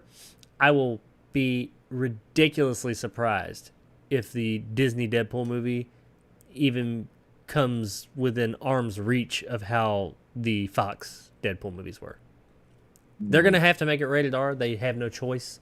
I think they even Yeah, realized. no, I mean it's already said to be rated R. So Yeah, but is it going to be like a soft R? Is it going to be Zack Snyder's Justice League R, where it's like, why is this R? God, Is I this hope rated R not. because in the end we had somebody say do a fucking reach around and they said fuck once? You know what I mean, I highly doubt it's going to be as raunchy and graphic as the Deadpool 1 and 2 were. Mm-hmm. So yeah, this is as close to this is. I hesitate to call this a hard PG-13. It's just Yeah. PG-13. You know, there's some blood and people are like, Marvel's going R. Oh my goodness. No, it's not. It's not. So, but hey, it's worth seeing. It's worth checking out. If you got Disney Plus, check it out. If not, I'm not going to say it's worth getting Disney Plus for or anything, but if you have it, like a lot of people do, then yeah, check it out. It's only about 45 minutes of actual screen time. But let us know in the comments below what you guys thought, if you've seen Werewolf by Night, and if you would be interested in seeing more of Werewolf by Night or more of these special presentation shorts that are one-offs that probably will not remain one-offs because it's fucking Disney. Okay, now let's move on to our final few stories of the day. Wow, we've talked a lot more or a lot longer than I expected we would. We always do, man. Yeah, I do. All right, now these last three, we have three more stories to talk about. They are all really small. This one I just thought was funny. I didn't even know this was a thing, like a serious thing. I had no idea that this was a serious thing. The Rock for president? Oh yeah, you don't POTUS remember Rock. like I didn't know it was serious. the Rock and Tom? No, like the Rock and Tom Hanks was a long running gag for a long time. Yeah, a gag, but apparently it was an actual consideration, or at least for him. I don't know. Well, either way, apparently it's not anymore. The Rock, Dwayne Johnson, is no longer considering a run for president.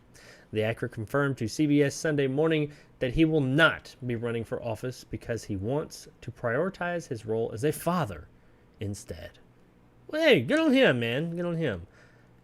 We'll talk about whether we think he would be an eligible candidate or not in a moment, but let's look at it a little bit deeper. It's off the table, he says. Yes, it's off the table. Johnson said when he was asked about running for president, I will say this because it requires a B-side to this. I love our country and everyone in it. I also love being a daddy. And that's the most important thing to me, is being a daddy. Number one, especially during this time, this critical time in my daughter's lives. Johnson continued, I know what it was like to be on the road and be so busy that I was absent for a lot of the years in my first daughters growing up in the critical age at this critical time in their life. And that's what the presidency will do. So my number one priority is my daughters. You know, yes, that's the right reason. Good on you, man. Good on you. Be with your kids. They need you. Kids need a father and a mother in the home. And they you don't get those years back. So right on. I'm with you. I guess the question here is, before we end this story, I'm going to pose to you two questions here, Nick. A, do you think The Rock would be a good president? Has he, Mr. Johnson, has he displayed to you that he has the political knowledge, and just, do you think he'd be a good president for whatever reason? And B, do you think he would win if he ran as president? First answer, no. I don't think he'd be a good president. I think he has the popularity to be president, but I don't think he'd be a good one because I just don't think. I mean, as we've seen presidents who were once actors, they never turn out to be very good at all, and I just feel that same way here. So, what was the second question? Well, I mean, I guess on that, what is The Rock? What has Dwayne Johnson done? I mean, there's been other people in the public eye, be they entertainers, if you will, that have shown that they have some type of political knowledge. They have political, some type of investment in that, and they've gone on and they have done some type of political. They've held a political position.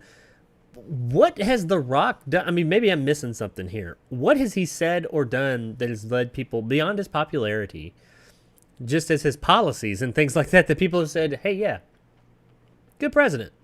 Good president.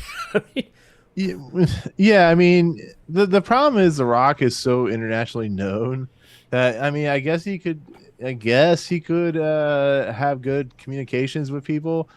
I just think, yeah, I don't know. It's hard. I mean, I guess in the end, maybe he could. I don't want him as the president because it just if it's like when Arnold Schwarzenegger became the governor. It was just it's weird. I don't think it's his place. I think yeah, but at least he had shown that he had some type of investment at that point, regardless of if he was good at it or not. But he has shown before that, before he ran and all that, that he did have an investment. He had, he had things to say about politics and things like that. And The Rock, though, I don't ever hear that. Which, I mean, I applaud him for that. I think actors and entertainers and people that are put up on this podium already, I think that they talk too fucking much about this shit anyway. When half the time I'm like, what the hell do you know better than anybody else? But I knew that it was a joke. I didn't know it was actually a thing that was being considered. Oh no, yeah. I mean, he's pretty popular, so I mean, people would vote for him. Well, yeah. I guess that takes us to the second question: is if he was willing to do it, if he actually ran. Now, I mean, he would have to be either I don't know what's the exact word, but like picked up by one of the two main parties or run independent. And an independent has never come anywhere near winning in our country's history. But I mean, it is The Rock. Do you think that The Rock, do you think that I'm not getting too political here, but do you think that The Rock, A, could win as an independent? Or do you think he could win as whichever one in one of the actual parties that always wins? Well, I mean, as we've seen in our political system, all it takes is some charisma and some nonsensical noise to win the presidency. So I guess anything's possible. This is the problem. I don't want him as president because I'd rather him keep doing what he's doing and take care of his kids and stuff like that. And when you're the president, your priorities are unfortunately not to your family; they're to the nation at hand. And I don't want that out of him. And like I said, it's just I want somebody as president who is competent as president. I don't want these fucking Trumps or these fucking Bidens as president. I want people that will actually have our views and our feelings at heart. Yeah, our interests at heart, not fucking tearing this country apart seam by seam. And maybe like Bill and Ted, The Rock will be that guy that does it. But I don't feel it. I don't feel The Rock needs to be president. He doesn't need to be the guy that has like everything going towards him. It just give it to somebody. I don't know. My problem with this is that this demonstrates one of the big issues with this country when it comes to this kind of stuff. And I say this country because this is the country I live in, so it's the one I know. Other countries may have a similar issue, but I think America is a particular issue. The presidency, which is a big, depending on who you ask, it's important. It is an important role, okay? It's one of the most important roles in the world. They deem it the most powerful, as history's told, person on Earth. It's a fucking popularity contest now.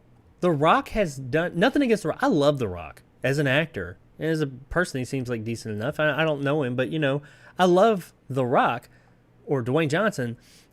There's nothing that makes me say he should be president. People that are saying this, and it's a joke, that's fine. I get it. It's funny. But, seriously, people going into it, it shows that's what the presidency has become. It's a popularity contest. And that's not what it's supposed to be about. I don't have to like the person that's in office. I just want the person in office to be doing the best fucking thing for this country and me. You know what? And it's more about who's popular right now. What can they do? Who has the best one-liners? Who has the best, comebacks and things like that?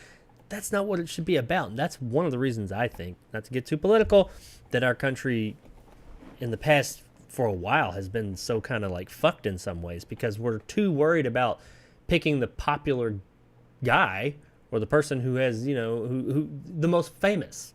and not who's best for the job. And, Well, I mean, but that's America in a nutshell. We've always been like that. We're always more worried about the Kardashians than we are about fucking what is happening in the world. It's the unfortunate nature of being America. It's just people are.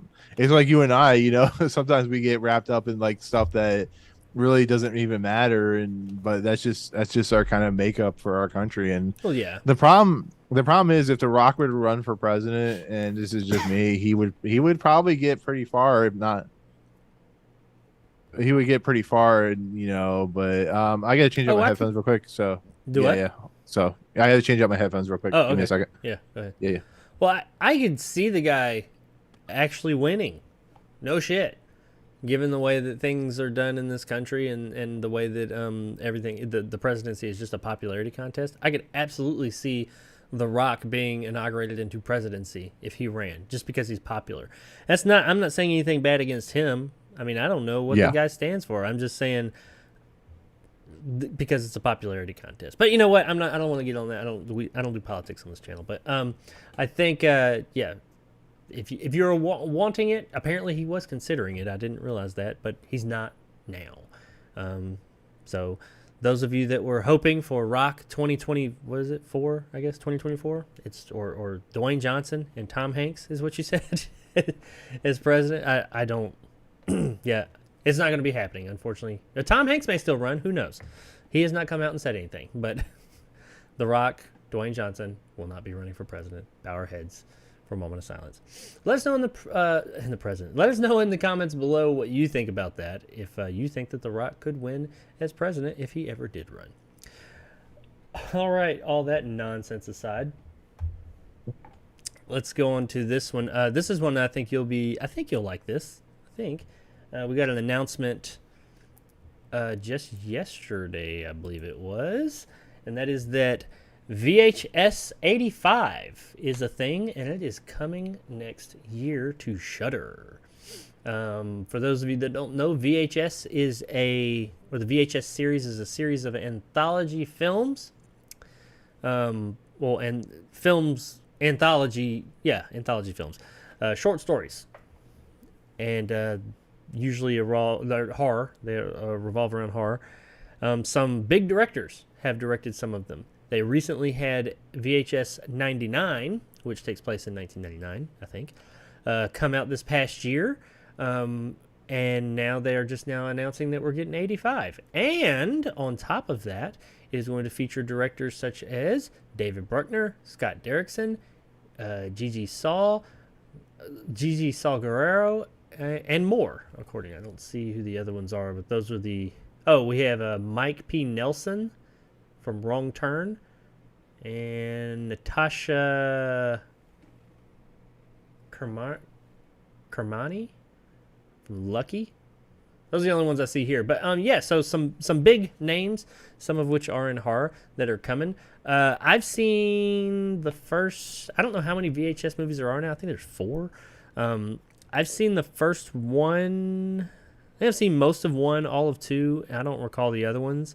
Surprisingly enough, VHS 99 that just recently came out, that's been being very popular. Lots of people have been talking about it here recently. It either just came out or is about to come out. I actually had an opportunity to watch that movie like 3 or 4 months ago. It was sent to me.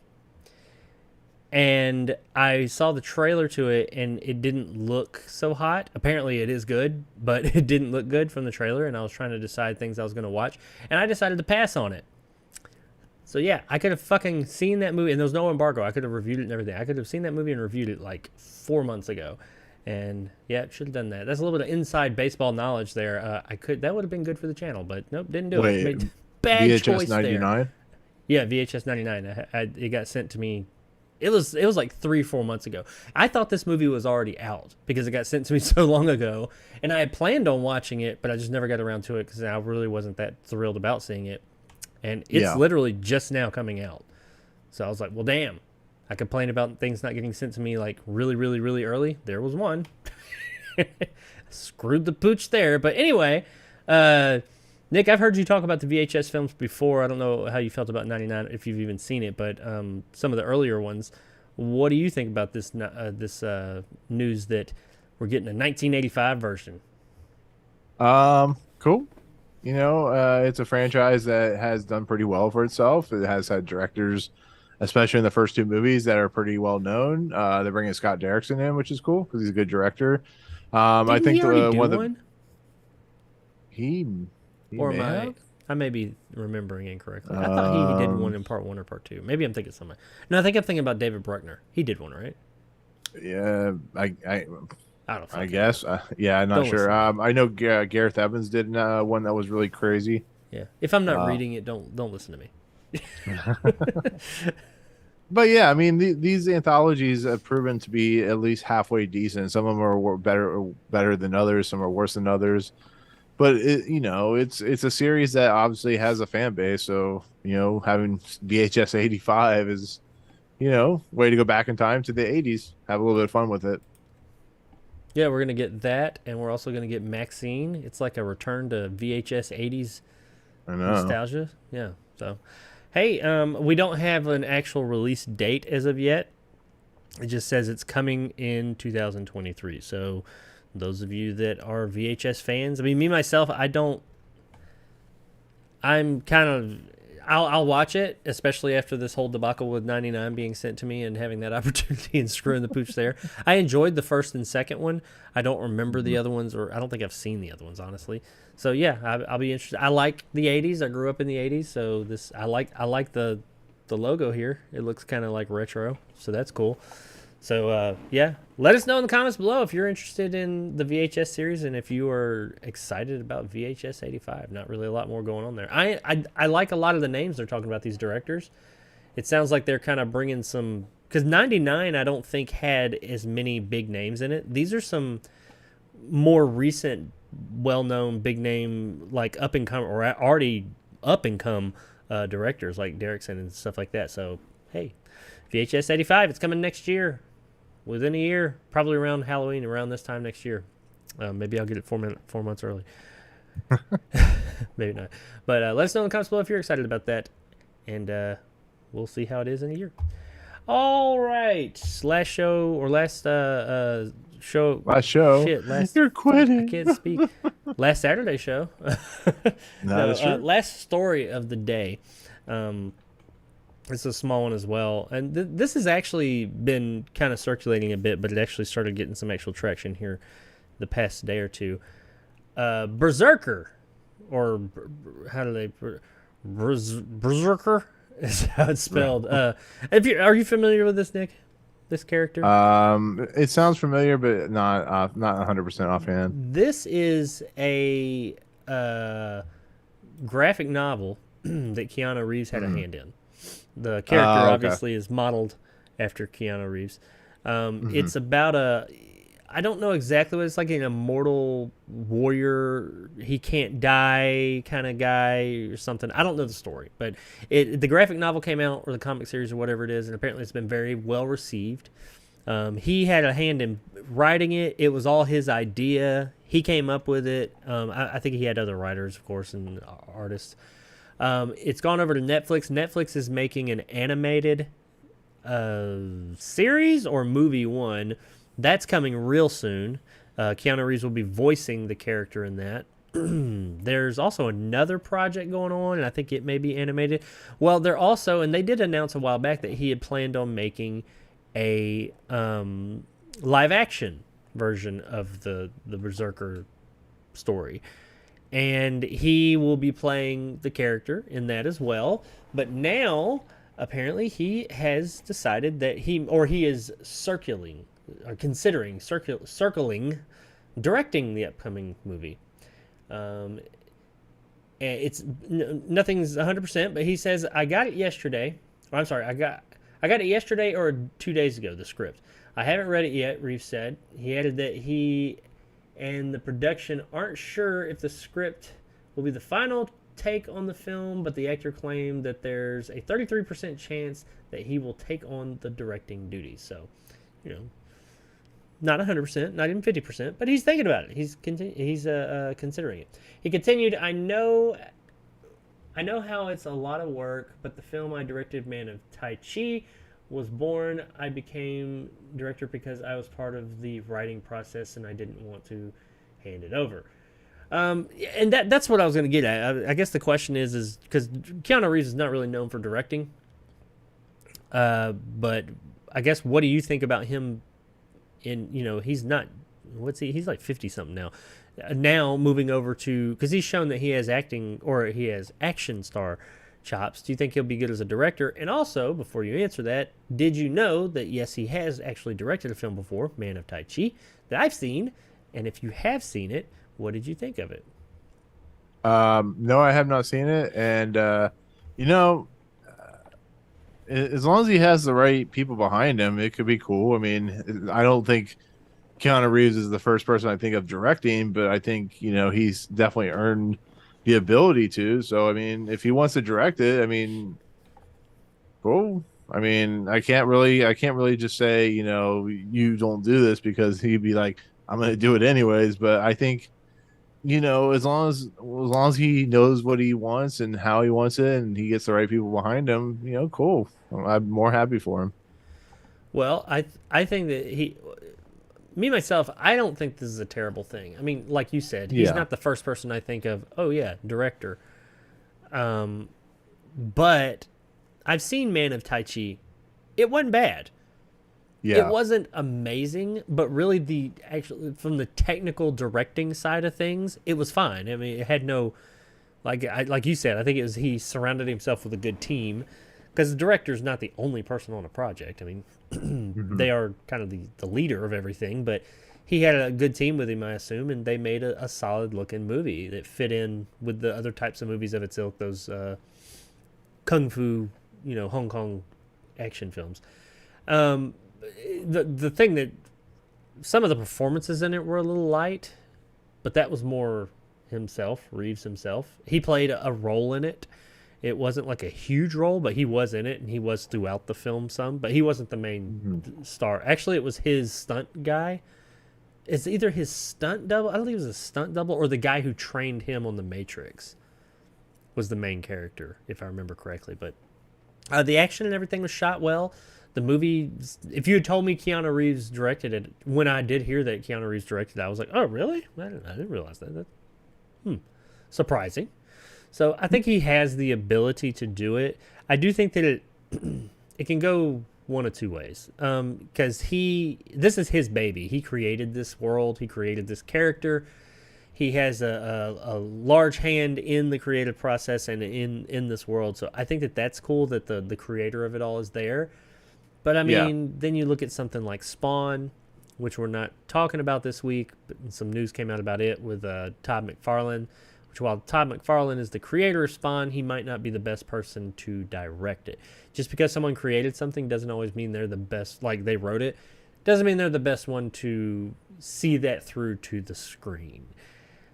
But given Man of Tai Chi, I think he'd do fine. I don't think it would be. I don't think that that gives me some hope that okay, if he does take on directing duties, he'd be able to do it. Now this role, it sounds like it would put him in front of the camera a lot more. So I know that's a bit more difficult to be directing and be the main star of the movie. So I wonder how that would play on him. I don't know. But I do know that the idea behind this character sounds really cool. And this could be a really cool fucking movie. Like you've got this immortal warrior, and like as you see in the pictures here, he's got like blades and stuff sticking out of him. You just don't give a fuck. It could be really cool. And it's a really popular series since it came out. So, I mean, I hope that if he does decide to take it, it's, I hope it works out because I would be interested in seeing something. I like this idea. I mean, it's kind of Yeah. basic, it's kind of sort of like the one with Charlize Theron. It came out a year or so ago. What was it? The The old guard. Yeah. where like they just can't die and they're just warrior. I mean, it's that whole thing, but that's cool for what it was. But hey, I don't know. You guys out there, have any of you read or familiar with the Berserker graphic novel or comic book series or whatever? And what do you think? Let us know. Is it really good? I have no fucking idea. I'm going off what people say. So are you looking forward to Keanu possibly taking up the role of director again for this film? Or are you just looking forward to this film in general? Let us know in the comments below. And that is the end of the show, ladies and jelly spoons. We have finally made it. I said we weren't going to record long, and we recorded exactly the same amount of time as we do every week. Except for Wednesday. We recorded a long time then. But there it is. I was able to somehow stretch that out all that time. I didn't mean to, but that's, is what it is. I appreciate you guys all hanging out. I hope you enjoyed the show. I know there wasn't a ton of news for this Saturday. Probably the biggest news of the show is that the show is moving times. Tuesdays and Fridays moving forward. Just keep that. If you are someone who likes to come and hang out with us 2 days a week when we do this thing, be sure to come in on Tuesdays. Times will be the same. We'll still be doing it 2 o'clock Central Time, whatever that is where you live. And I got like a wheeze going on. But it's going to be Tuesday and Friday instead of Wednesday and Saturday. So definitely come and check us out on those times this coming Tuesday. As far as my channel, I am watching Hellraiser tonight. I plan on having a review up tomorrow, but don't be surprised if it's a Monday. But definitely by Monday, so if you're wondering what my thoughts on Hellraiser are, and of course all these stories, if you weren't able to be here for the whole show, smaller snippets of them will be out over the next few days. And that's it. Oh, I do have, I don't want to go get it, but it's over there. My Dreamcast project, I know I've said this a few weeks ago. I redid my whole studio room area thing and all that. So that's when I planned on streaming earlier this week, that whole thing. But I've got 2 things. I want to do a stream showing you guys that interface and how that Ultimate Dreamcast works, and also putting some stuff together as how I'm going to sell those, if anyone's interested. But I also have a similar project I'm working on right now that is the same thing somewhat, but a Saturn, the Sega Saturn. I have an Ultimate Sega Saturn I'm working on. I have all the pieces right over there. I ran into a snafu with that, but I have everything. I'm probably going to do a stream of that. I don't know if I'll do a stream of me building that or not, or if I'll just kind of build it and then do a stream of, hey, look at this, and here's everything I did to it. But I will be doing a stream this week. It probably will be like Wednesday, if I had to guess, during the day sometime. Seeing as how that we're doing the show on Tuesday, it'll probably be after that. But look forward to that. I guarantee I will be doing a stream of something, and then maybe some actual gameplay of something at some point. I haven't done a game stream in a while, so that's what I got going on. What you got going on over there at the Pleasure Emporium, Nick? Got new episode of The Fifth Dimension popping up on Monday. Certain movie will not be named. We'll have a review next week. Probably I don't know if there's a embargo for Black Adam, but I'm seeing that next week, so maybe I'll have a review for that. But I just posted like 3 spoiler discussion videos for Hellraiser, The Inhabitant, and The Midnight Club, so just recently, so definitely check those out. And yeah, I'm sure something will come up that I can't remember offhand. So for right now, yeah, that's pretty much what I got going on. Well, cool. Midnight Club, I heard, was really good. Yeah, I loved it. Yeah, I put it on my little watch list thing on Netflix, because I want to watch that. It's Mike Flanagan, right? I ask that every time we talk about it. Yeah, it's Mike Flanagan. So yeah, check out Nick's channel. He's got all kinds of cool shit over there, and of course our show, or his show that I come on his channel, The Fifth Dimension, where we talk about the Twilight Zone each week. And there's a really cool episode coming up, and it's going to be a few weeks, I think, but they're all cool episodes. But there's a very interesting episode coming up here soon. I'm curious to see how that one works out after he's done doing his editing magic to it. But yeah, check out both our channels. While you're here, hit the like button, hit that subscribe button if you haven't. And if you're interested in helping out the channel, you can check out my Patreon, which is in the description, or my memberships, which are right below under the subscribe button. After you hit subscribe, just go just a little bit further down. Just, skip the taint and hit the join button butthole. I don't know where I'm going with this. You can join my memberships and get videos early. I post everything on there before I post it live. So that's it. Nothing else really going on. Appreciate you guys coming and hanging out with us. Antonio, Castler Garcia. I saw Fright was up there earlier. My chat only goes back so far, sorry. But anybody else who came in, even if you didn't chat, I appreciate you watching the show today. Hope you enjoyed it, and we will see you guys on Tuesday. Bye.